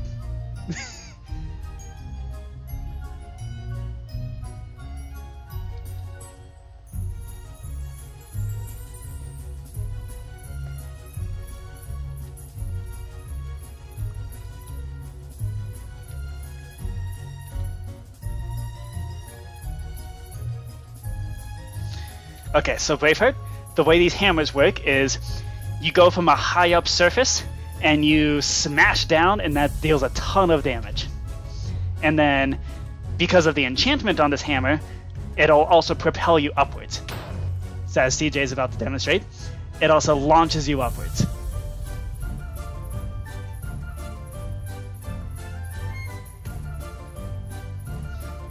Which is perfect for the card game hub here. Nope, you gotta... So...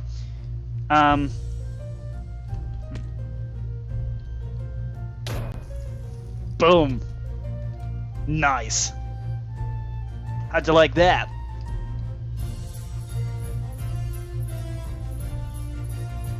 Yes. So you have to hit as you come down.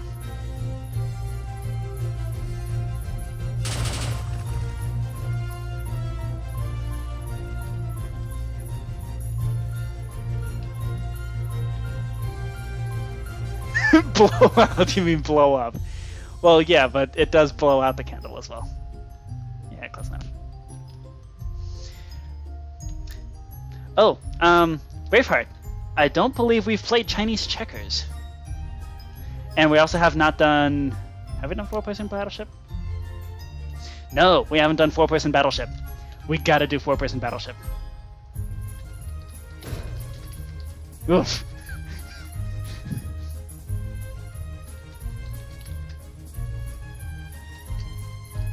Okay, we should do 4-person Battleship and also 4-person Chinese Checkers. Which one do you want to do first?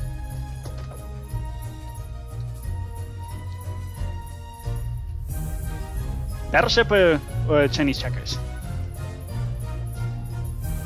How about we have the randomizer? Nope, not that one. Not that one, not that one. Whichever one comes up first, that's what we do.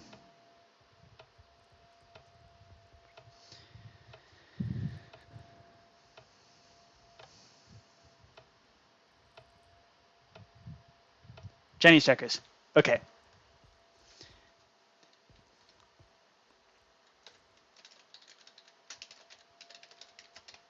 We do Chinese Checkers first, and then Battleship.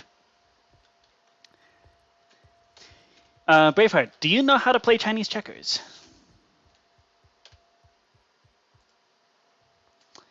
In the meantime, let's play some music. How about we do... Well, CJ really likes this one. Oh, this one didn't reset.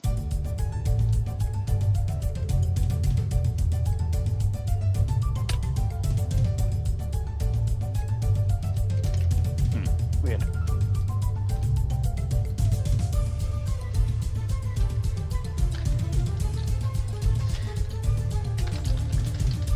Board Game Hub, first floor, purple room.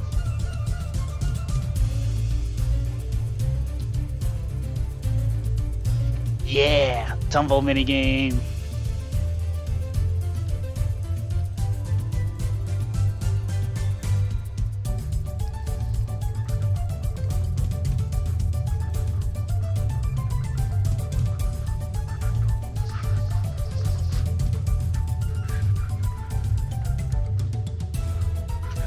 Alright, Braveheart, pick a side, pick a corner. Alright, cool.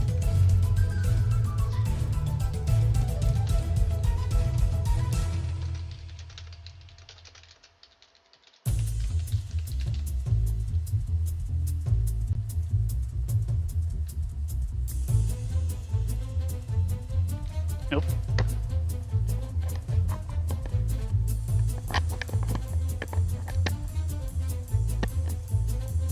Oh, don't try click with the token in your hand.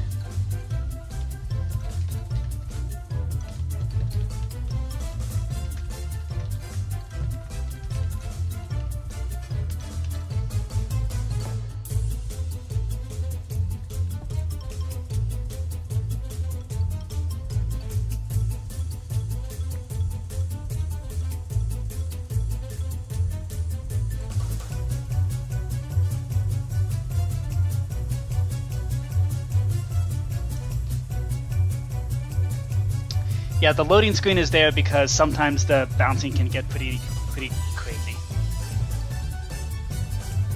Oh, and CJ, remember to look around the board.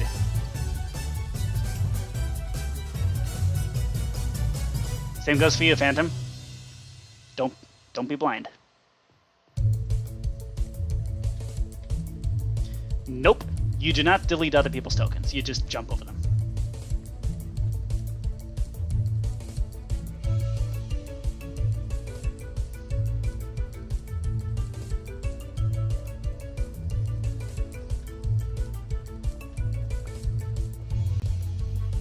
And you can also multi-jump over other people's tokens.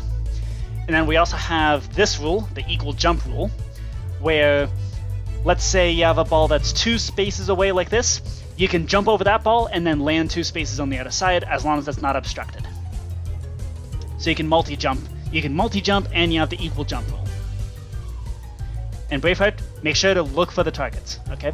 Look around the board. And don't hold the cancel. There you go.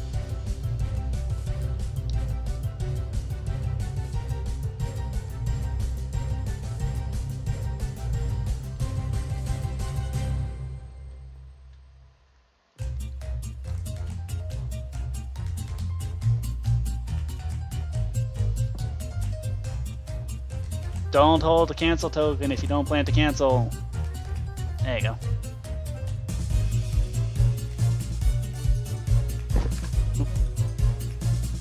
Okay, so I do have a cord plugged into my headphones because my headphones are currently running out of battery.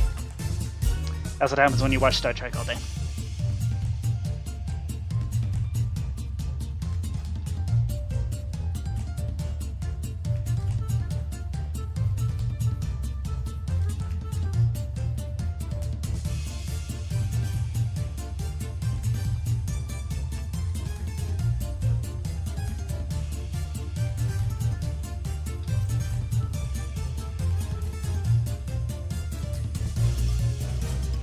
Yep. Your goal is to get to the red triangle. CJ's goal is to get to the blue triangle. Get all 10 balls to the triangle.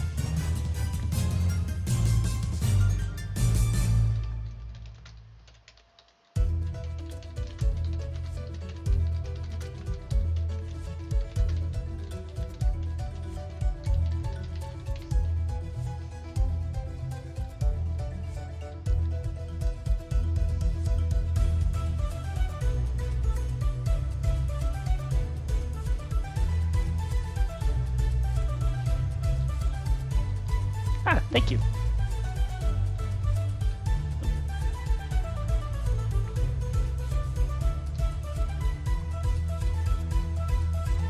Don't mind if I do.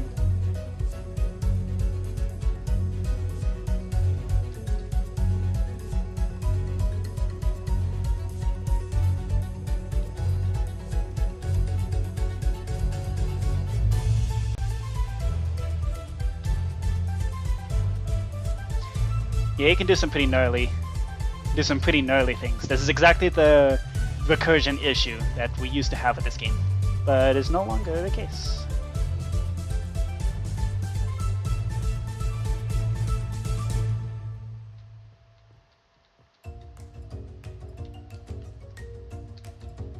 Using the rather ingenious technology known as the for loop rather than a recursion. Well, it's not even a for loop. It's more just moving things to a command block rather that executes the 20 times a second thing, rather than trying to do it all at once in the single game tick. Watch what you're holding. Yeah, Braveheart, watch what you're holding. Thank you.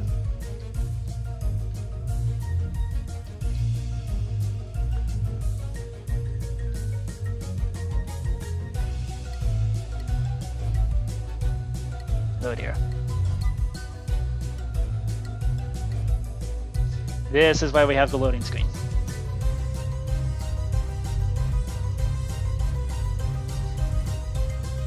Some calculations can be rather taxing.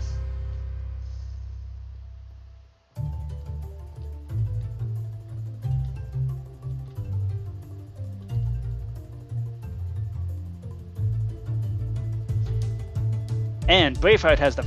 Oh, almost. Watch what you're holding, Braveheart.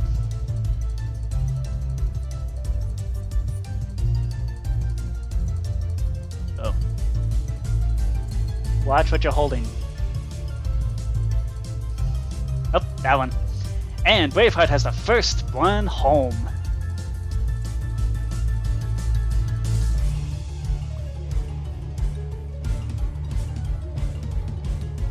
Followed by me. Followed by Phantom.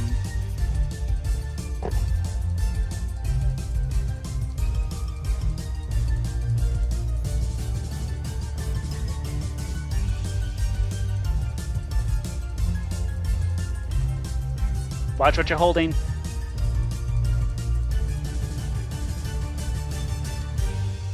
Nice.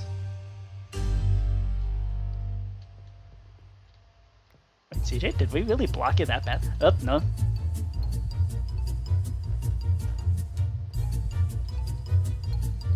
Yup. Yeah, I thought so.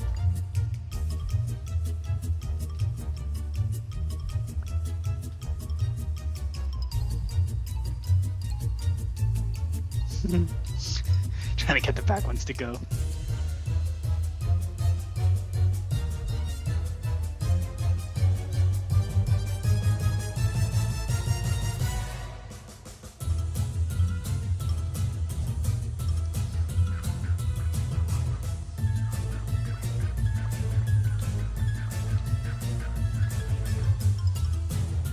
Watch what you're holding, Braveheart. Thank you. Okay. Yay!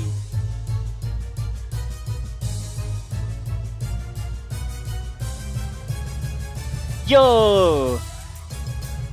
Oh yeah, this game would be insane. Wait, what? Wow. Wow, I am completely blocked here.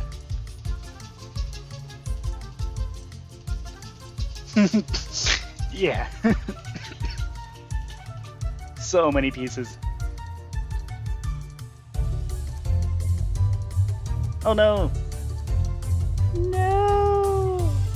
PhantomToast!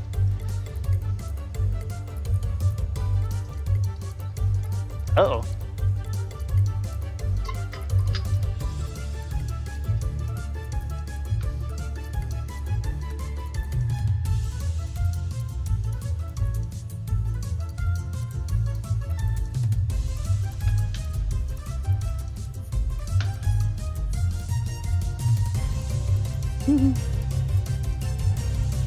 Oh, it will. Don't you worry. But do be careful what you're holding.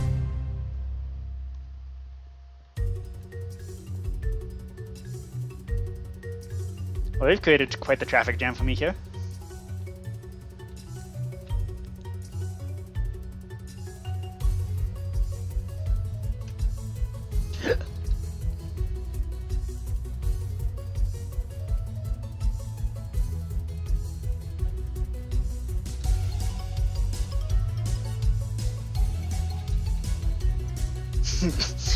Traffic jams. Yeah, Phantom is our resident expert in traffic jams. All these guys are just trying to get home to their families. Ooh, wow. Went straight from one corner to the other. That's awesome.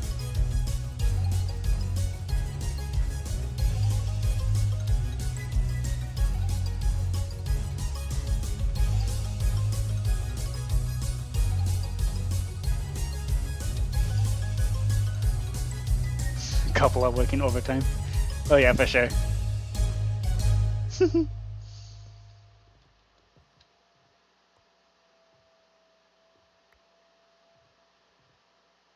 Phantom's toasting. Yep.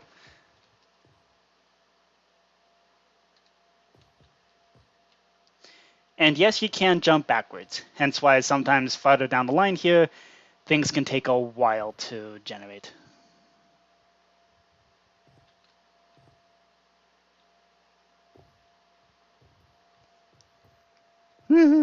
Hotel California, they can never leave. And Braveheart, watch what you're holding. Watch what you're holding. I'm gonna turn that back on.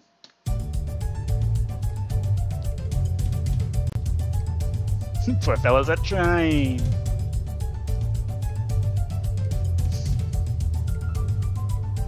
Yeah, CJ Incorporated. Everybody. All those guys need to unionize or something because they're being heavily overworked.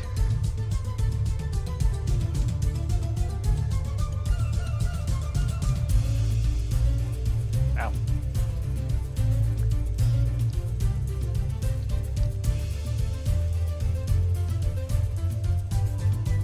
Yep, that's why they're all phantoms. Oh yeah, because phantoms attack you when you don't sleep.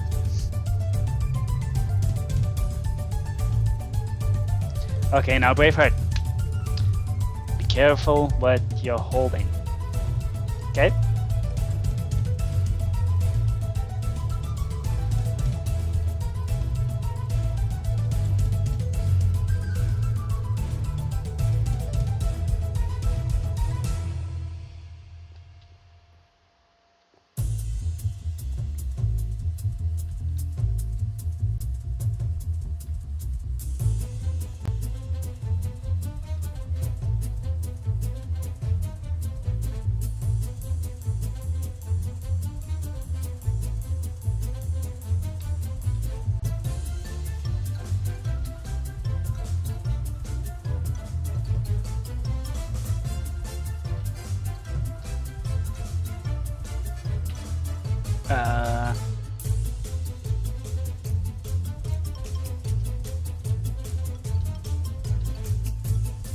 Hello? Oh, I timed out. Dang. Okay. Well, that sucks.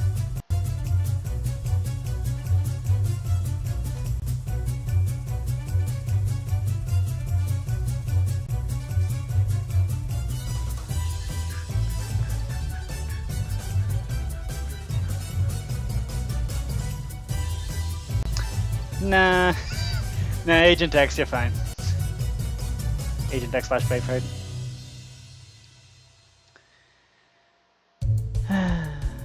Did the server crash? Yes, because that was supposed to have been resolved a while ago.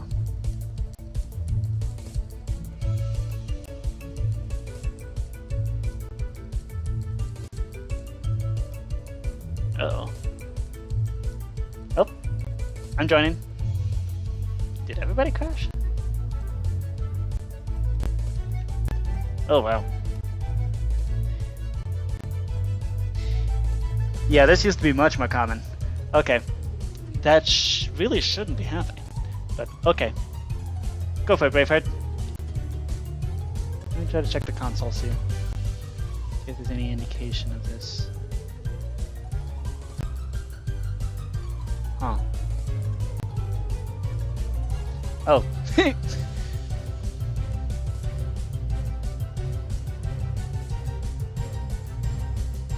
Yeah, Phantom's the only one that didn't crash.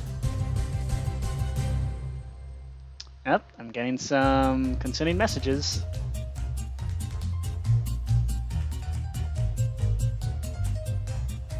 Oh no. Oh no.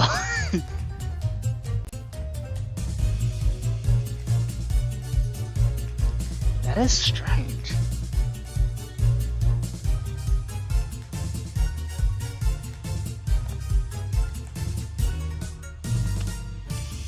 And we just crashed.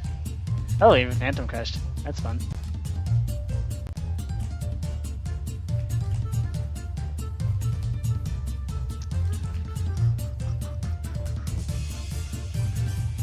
Uh-oh.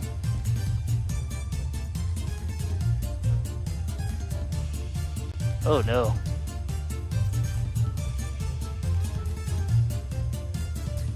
Oh no.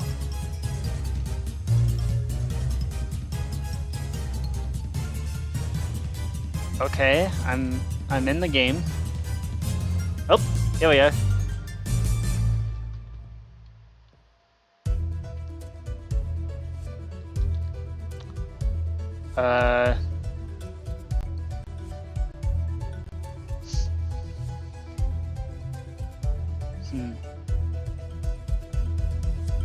That is mildly concerning.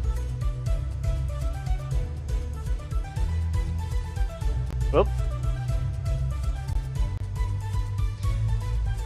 Alright, Braveheart, nice job. Yay! Okay, please make a move.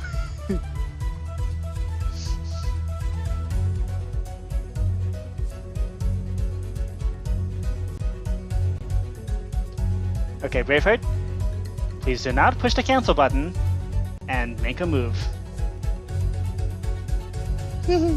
Special early access.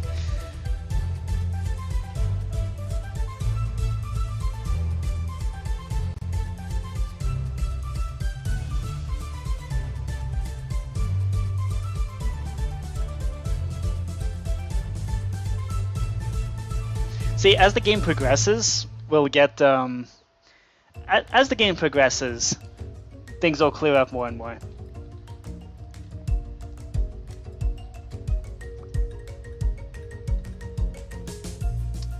This might crash the game.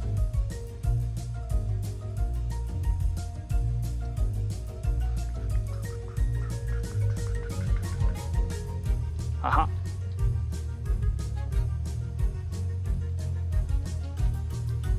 That is so weird, though.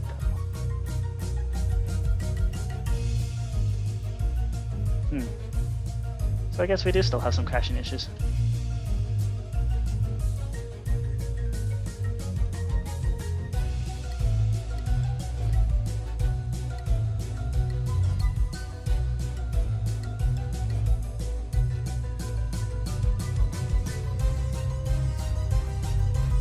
Yo, CJ! Moving stuff to home.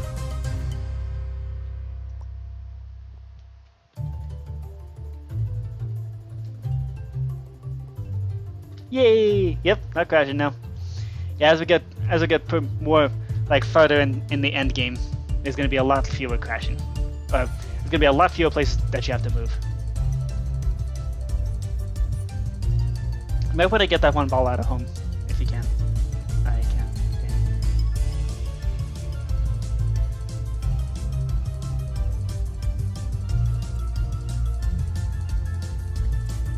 Oh no. Oh. Yay! CJ! Hopping over everybody. See where this guy can go. Over here.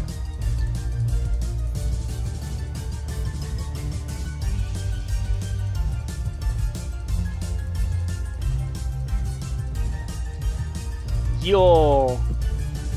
Nice. Yay!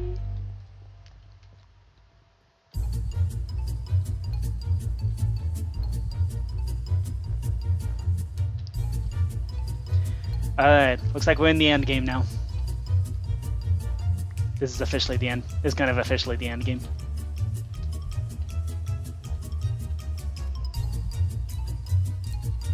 We start clearing. Once I start, yeah, this is the point where we start clearing out the middle of the board.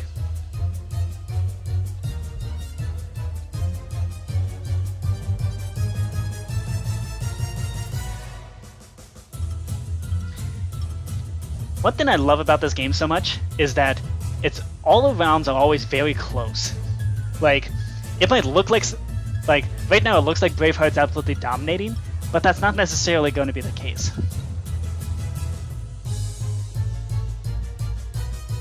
And be careful what you're holding, Braveheart.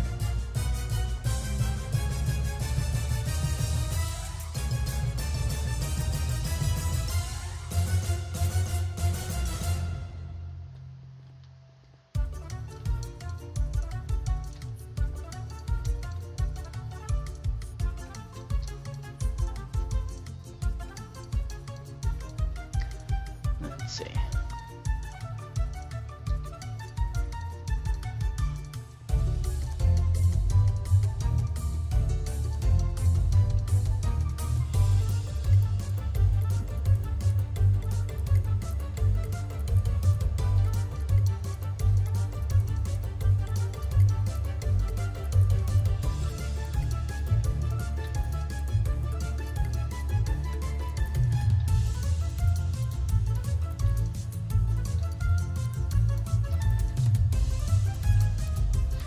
Yeah, due to some poor planning.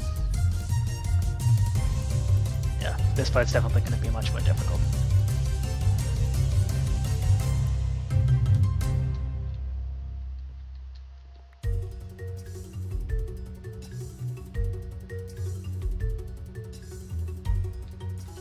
Let's see.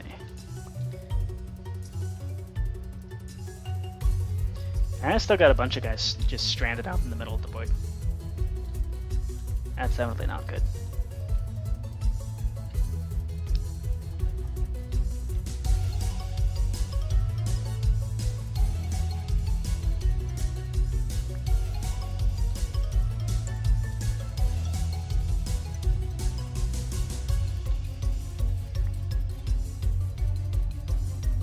Oh!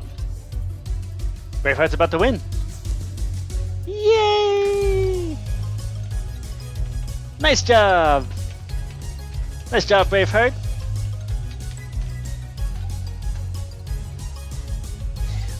See, look at this! Look how close it is! PhantomToast was really close to actually winning. And CJ was pretty close. I was pretty far behind. But still, like, Phantom... Look how close this is! This is why I love this game so much! Because all the games are just so close. And it's like... Yeah. Javamonk could have prevented... Oh, actually, first of all, she. Second of all, this is why we have this setting. must move all 10 home or only need 1 home. The reason why that's the case is because if someone's just a jerk and decides to not move like this corner ball anywhere, then that's fine. You just have to fill in all the other squares. So, yeah. Yep, that's to just break the game. Okay, Battleship. Can we play 4-player Battleship, please? Yeah, thankfully we're not jerks. But this is like this setting right here is exactly an anti-jerk prevention. Yes, Battleship. Battleship. Go, go, go. I'm going to master reset as we leave. Okay. Let's turn on Norse Mythology.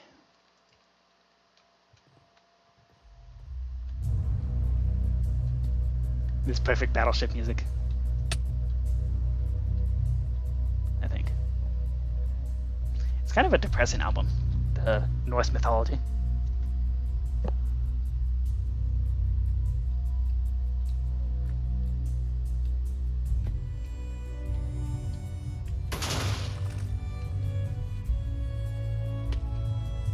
Battleship.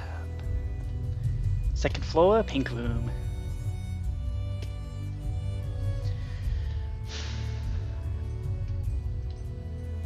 And then after we do the standard game, we can then do the hilarious game with 15 patrol ships and no other ships. Or 10 patrols and no other ships. Braveheart?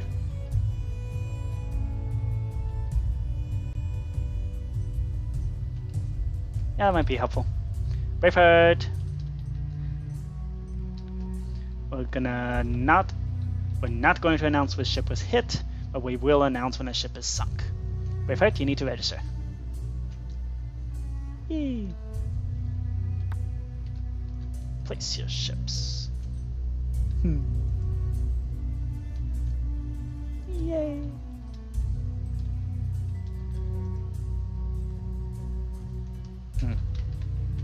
That's weird.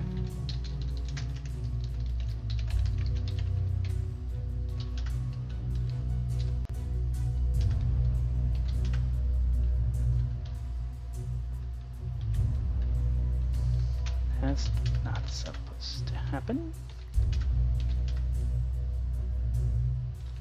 Oh, that got some asset cleanup to do.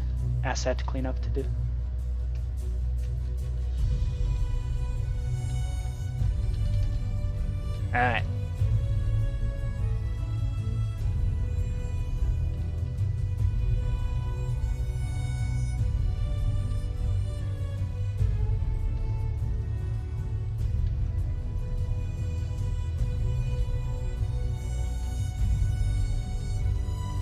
Let's do this. Actually, no. Let's do this. Yes. Do you not have 5 ships?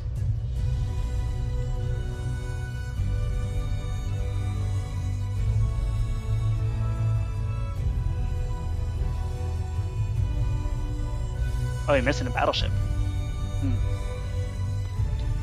Okay, hold up. Don't push the checkmark button yet. Let's try to solve that.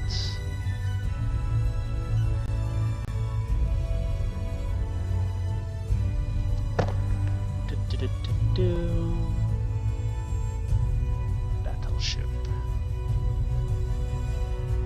Okay, CJ, don't push the checkmark. We shall get you a battleship momentarily.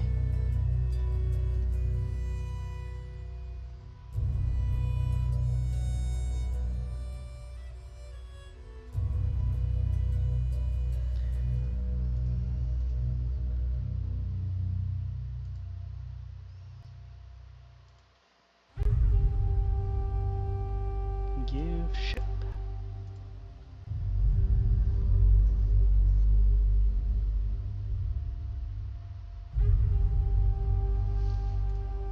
Okay.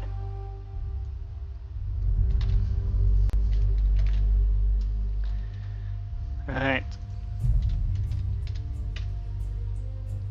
This should be sufficient. Uh-oh. I'm guessing CJ just crashed. Since Phantom just crashed, most likely, CJ, hold up.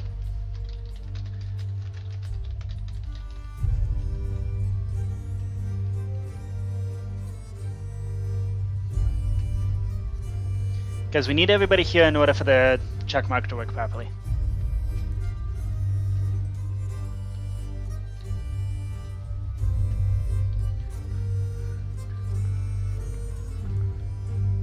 Phantom, are you coming back?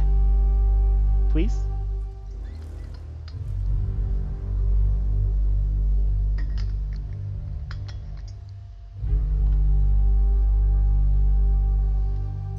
Phantom's coming back. Okay. Okay, good. Alright, in the meantime, I think it'd be kind of fun to have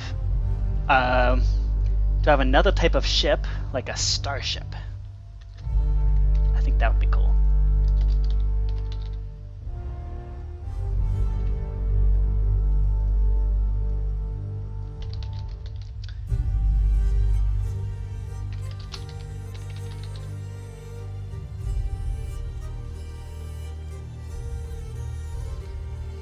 Alright.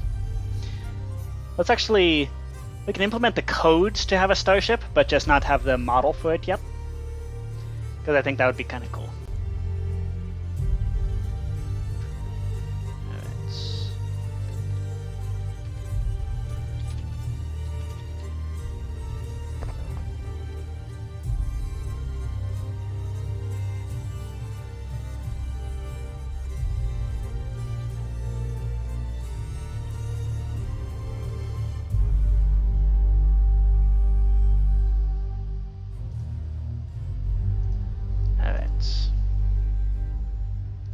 Check the live chat.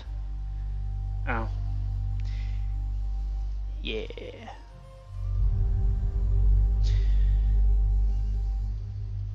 So the starship, I'm thinking, is going to have a... Is going to actually... not. It's not going to be placed in a line. It's going to be placed in a cross like this. Where we have... It takes up 5 slots, but it looks like this. I think that would be kind of cool. So, what do y'all think about adding a starship? Oh. Oof. Oof does not sound good.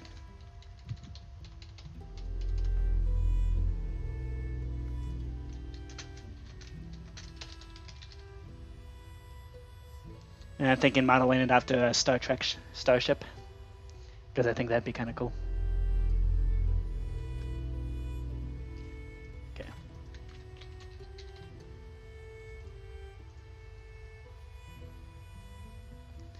Yeah. Okay. So I don't think this... Most of what we gotta do is figure out how to actually make it notice where the ship is.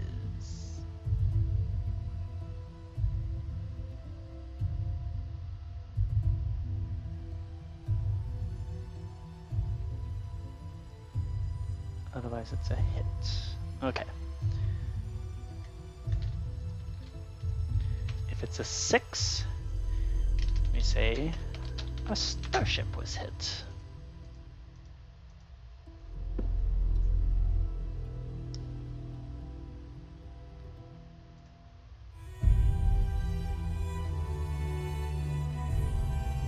Okay.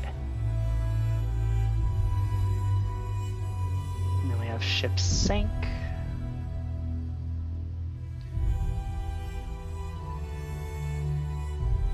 Alright. PhantomToast, whenever you're ready.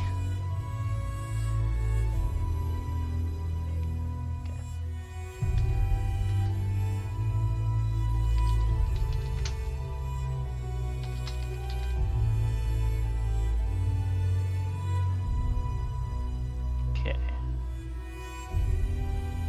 boat ID. Cool. Okay. And so for the that's a carrier, and so for the starship,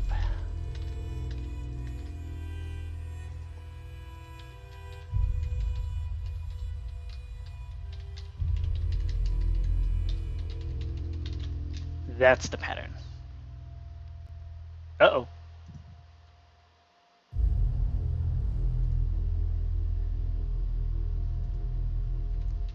Okay. Are we... Oh, we're working. All right, CJ. Get smacking.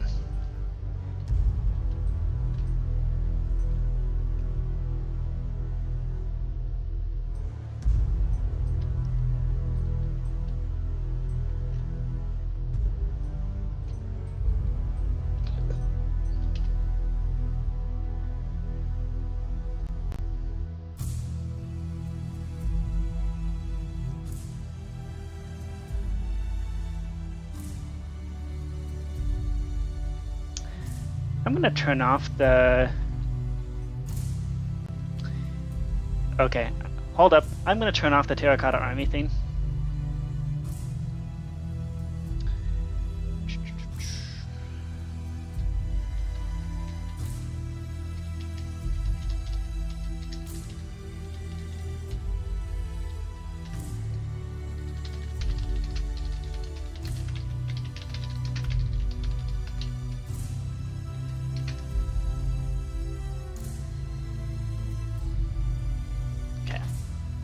So we're gonna do scrollable with players, set at S, distance to ship, 0. We're gonna skip the taxicab distance thing.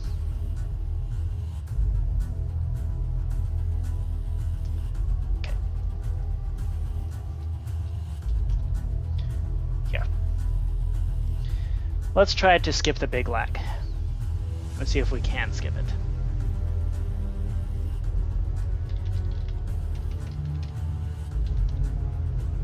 Okay. Reload. And that should do it.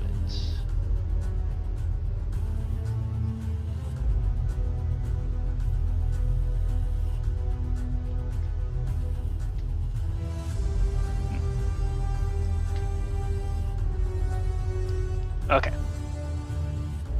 Hiya. Hiya. Hiya. And hiya.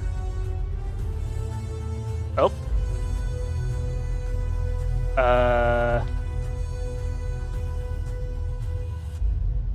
What? I don't remember doing that.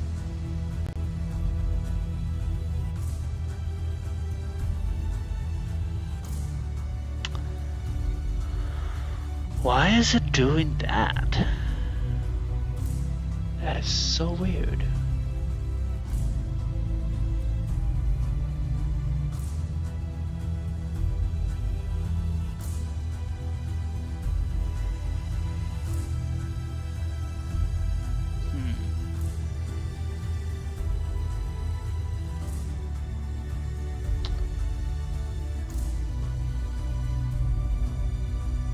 Did I screw something up?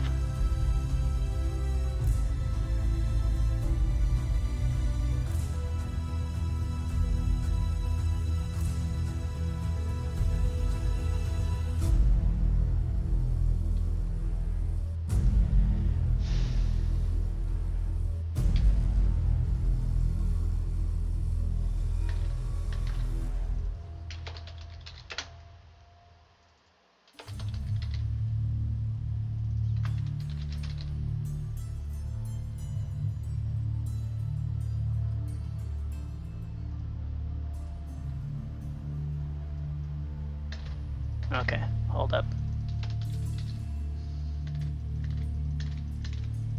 That's definitely not supposed to happen.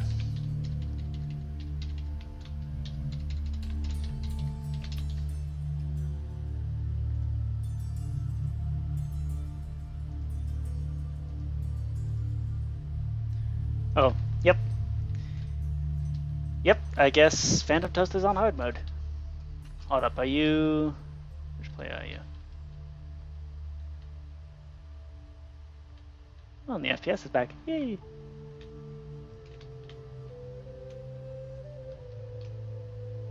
Wait a minute. Where are the ships? There's supposed to be ships on display. Where are the ships? Hello? What? Why are there no ships? Did I break something? I bet I broke something.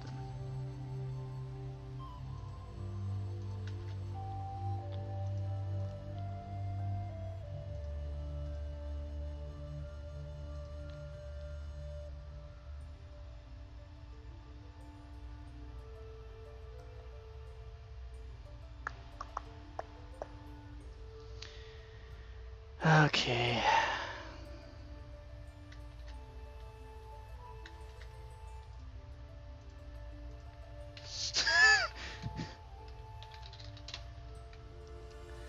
Well, let's try that again. Alright. Master reset. Let's try that again. Re-register.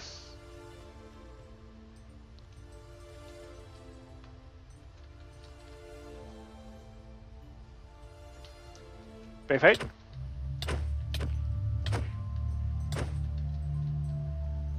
Alright.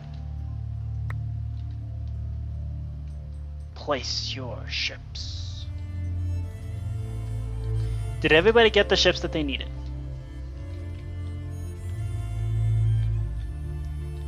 And did everything reset like it's supposed to? Appears so. Okay. Good. Alright, cool. Let's implement our diabolical plan.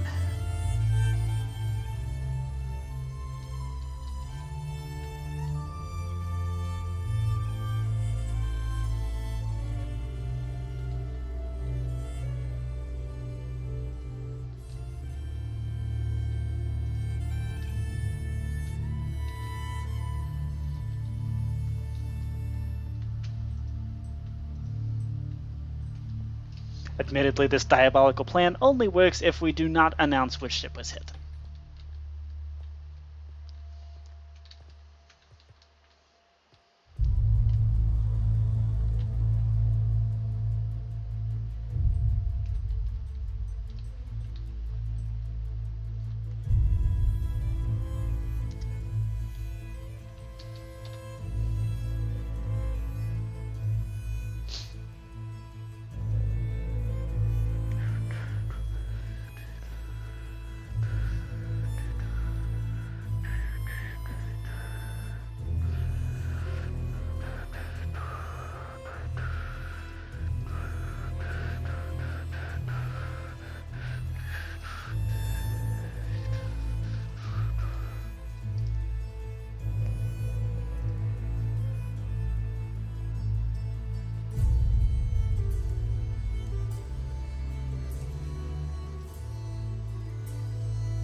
Uh-oh.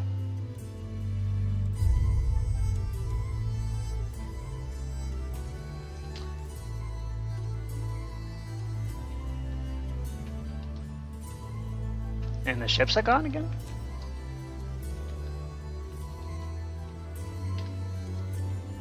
What is happening?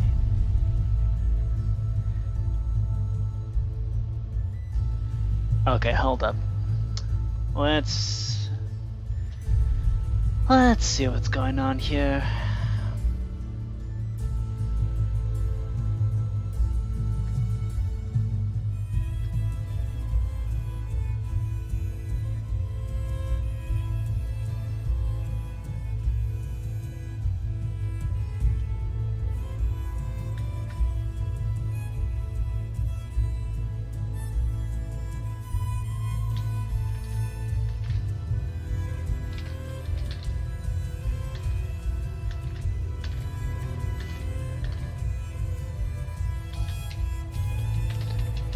Okay. See, this right here is why we try to avoid doing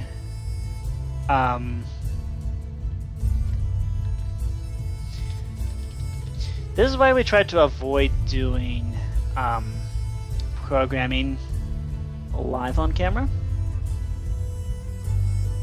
Okay.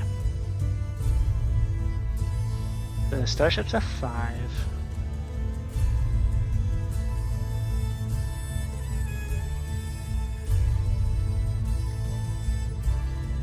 Okay, so then that's using the token, placing the ship. And selecting the ship. Move and rotate. Okay. Rotate ship, nothing new there. Remove ship.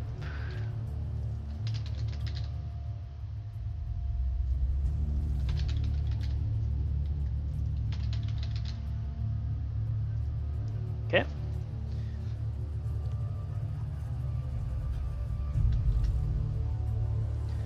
Placing the ship, that we're gonna have to do separately.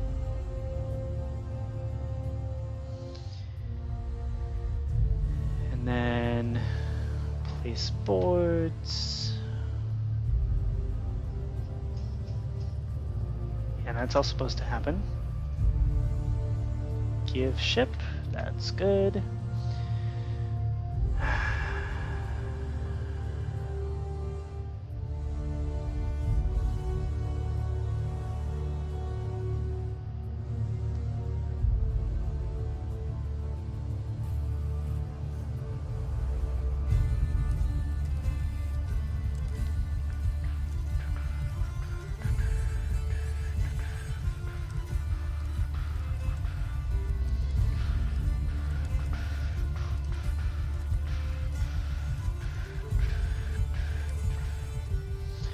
And finish setup. Okay. Okay, let's see if we can fix this quickly. Even just trying to figure out where the problem is often rather tricky. Okay, let's check rotate turn.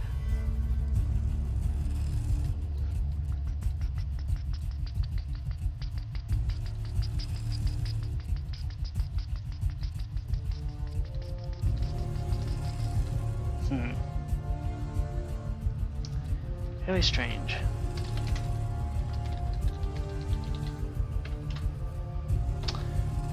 Okay, so that's where things are. That's where things are going on. Okay, it's when we.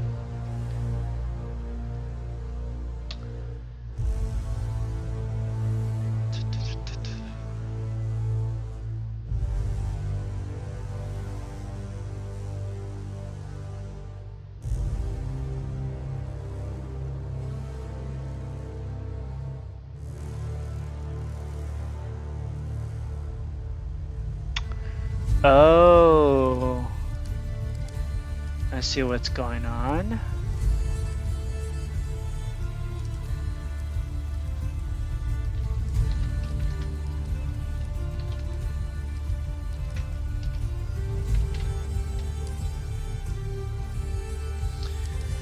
Now, why would it be trying to do that?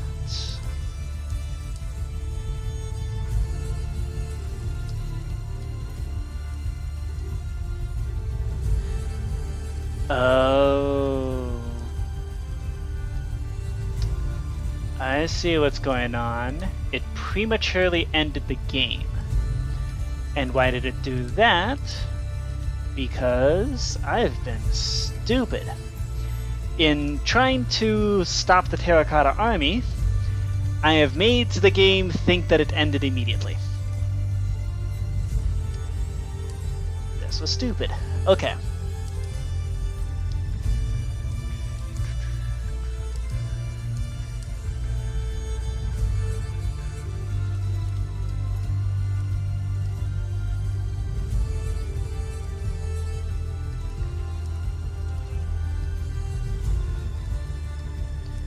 Does distance to ship get removed? No. Okay.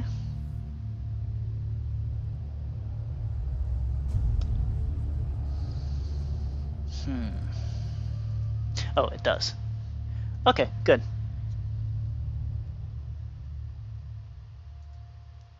Okay. Cool. Everybody can re-register. Turns out it was in fact just me being an idiot. Okay. Right, so anyways.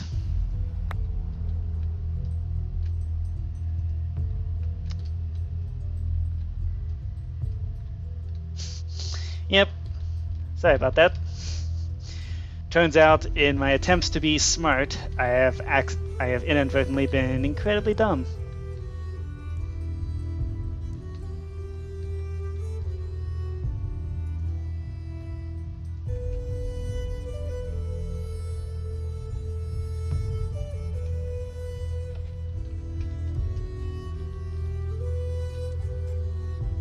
Okay, let's make sure we don't have any weirdness going on here.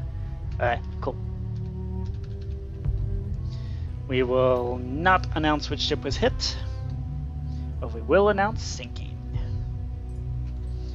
Okay, so while we wait for everyone else to place their ships, let's do the one last thing that'll allow us the... Let's do the one last thing that'll actually allow us to add a starship.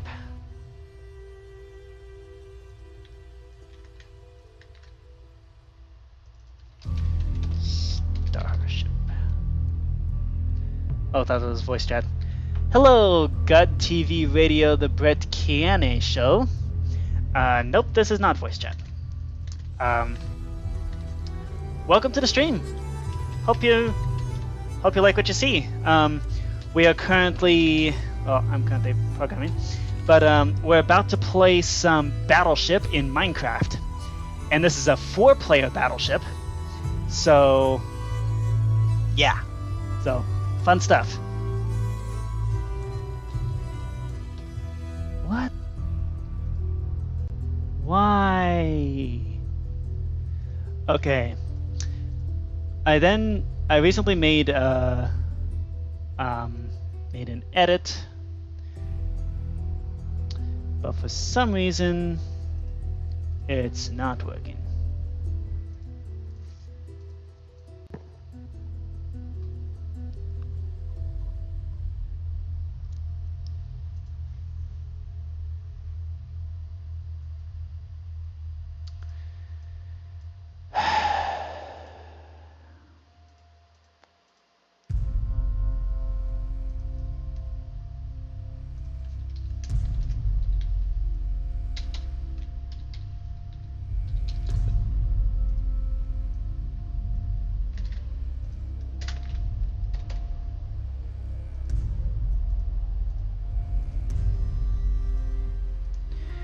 Okay.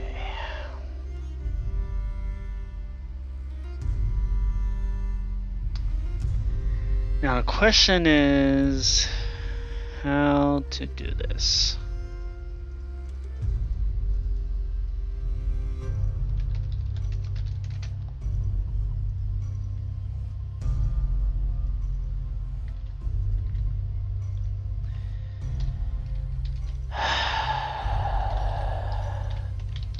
See if I can do this.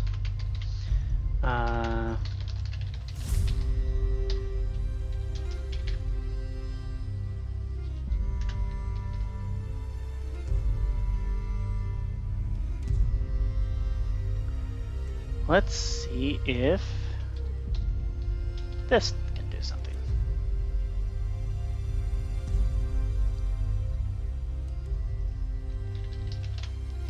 I'm very sorry about that. So once again, tried to prematurely end the game. Okay. Trying again. Come on. Let's get an actual game going.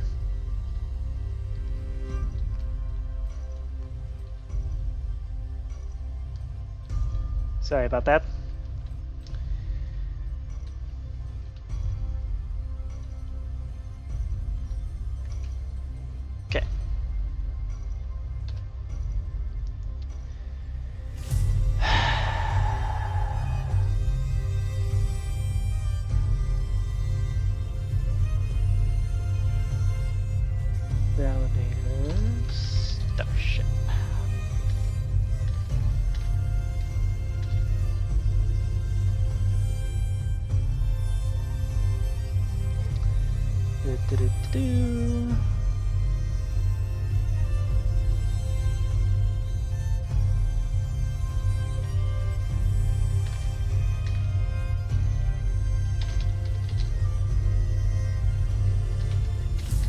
6.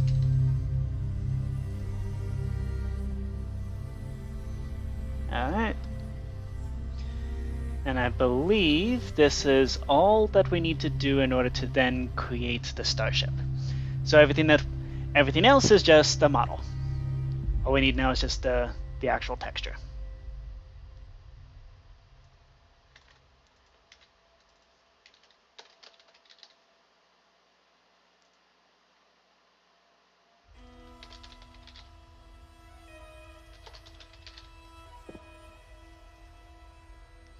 Alright. Uh-oh. Battleship is back? Oh.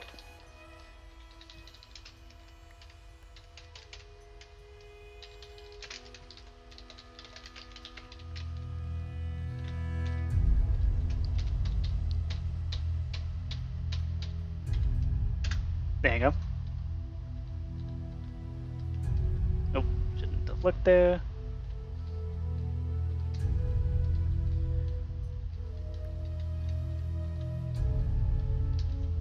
Yep, looks like Phantom's got a similar thing going on.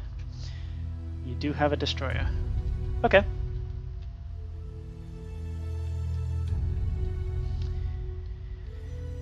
Yeah, Phantom ships. Or should I say, PhantomToast ships? Eh? Okay. Ghost ships aside. Okay. Should be working now. I think that was just caused by the premature ending happening over and over.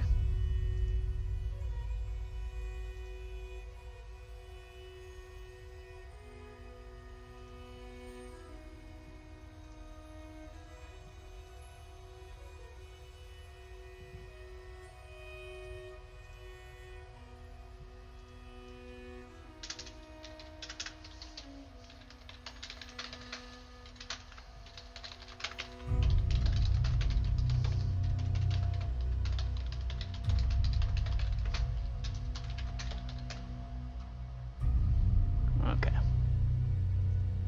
Attack radius.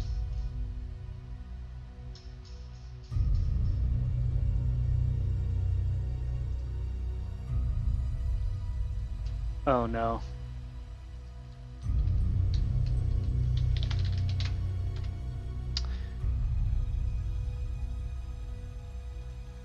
For goodness sake. Okay. Let's reload.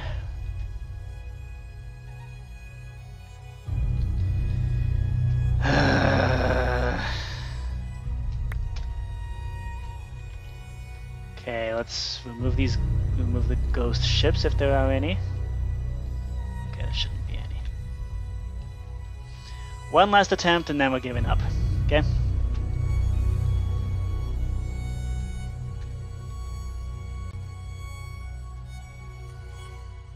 Oh, you got ghost ships?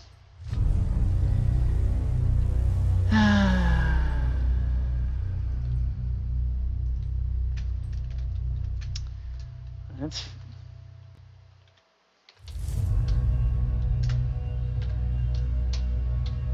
Phantom, I assume you need a carrier? Oh, you got one, okay.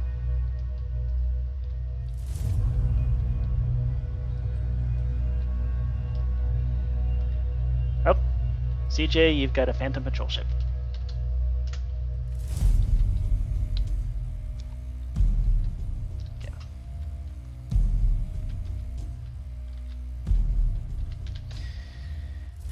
Okay, let's try that again.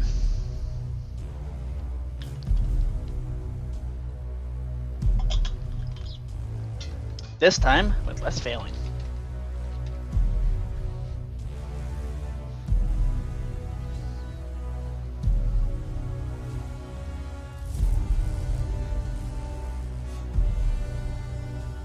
You no longer have a ghost patrol ship. I noticed as I was flying around.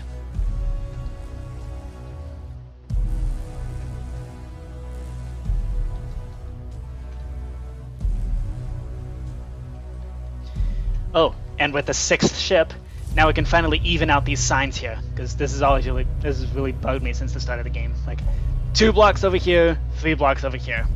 Now we can have a 6th thing to add.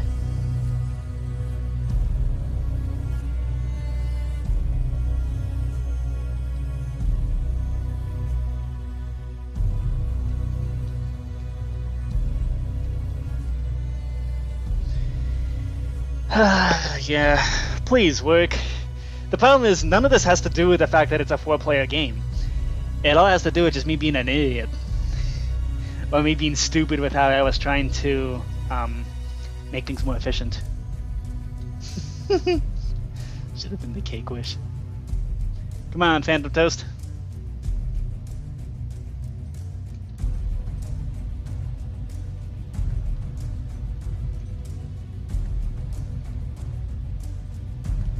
Sorry for resetting so much. Sorry for prematurely ending so often. Ghost is still here? Nope. We have a new ghost line. Okay, something indicates that the remove token isn't working. Just a hunch. I think that's what's causing it.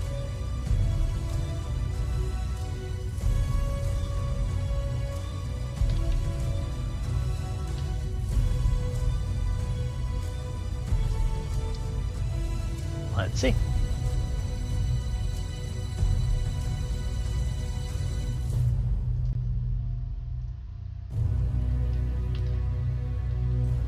Are you kidding me? Why?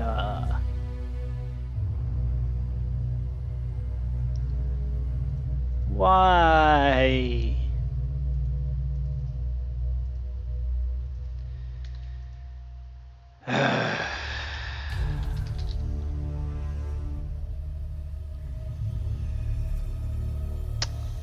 Okay. Well, that's kind of a bummer to end things on.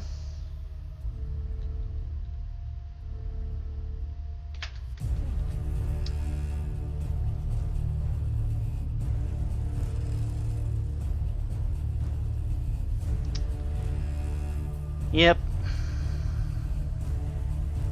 And we have ghost ships. Okay. I'm gonna write this down as an issue. And we're not gonna solve it right now. We've gone an hour beyond where we were supposed to end. And this is our punishment for doing so. This is our punishment for the hubris. For my hubris. Okay. And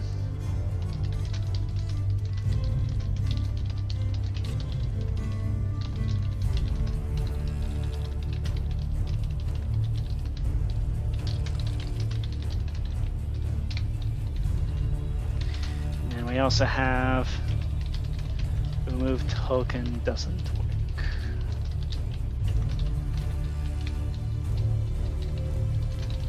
Creates ghost ships. Okay.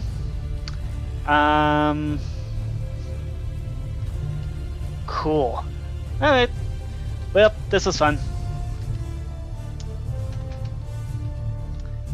And with the grand swell of music, we shall end this stream.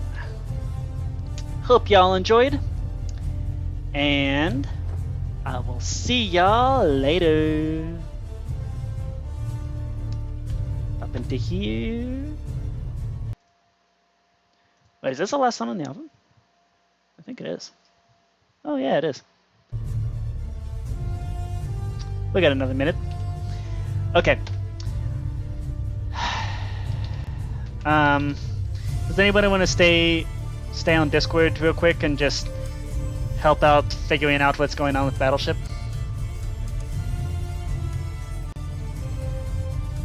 It's okay if nobody wants to, but I would hugely appreciate it. CJ needs to go eat. Oh, PhantomToast volunteers. Okay, sounds good. Alrighty. Well, it was good having you, CJ.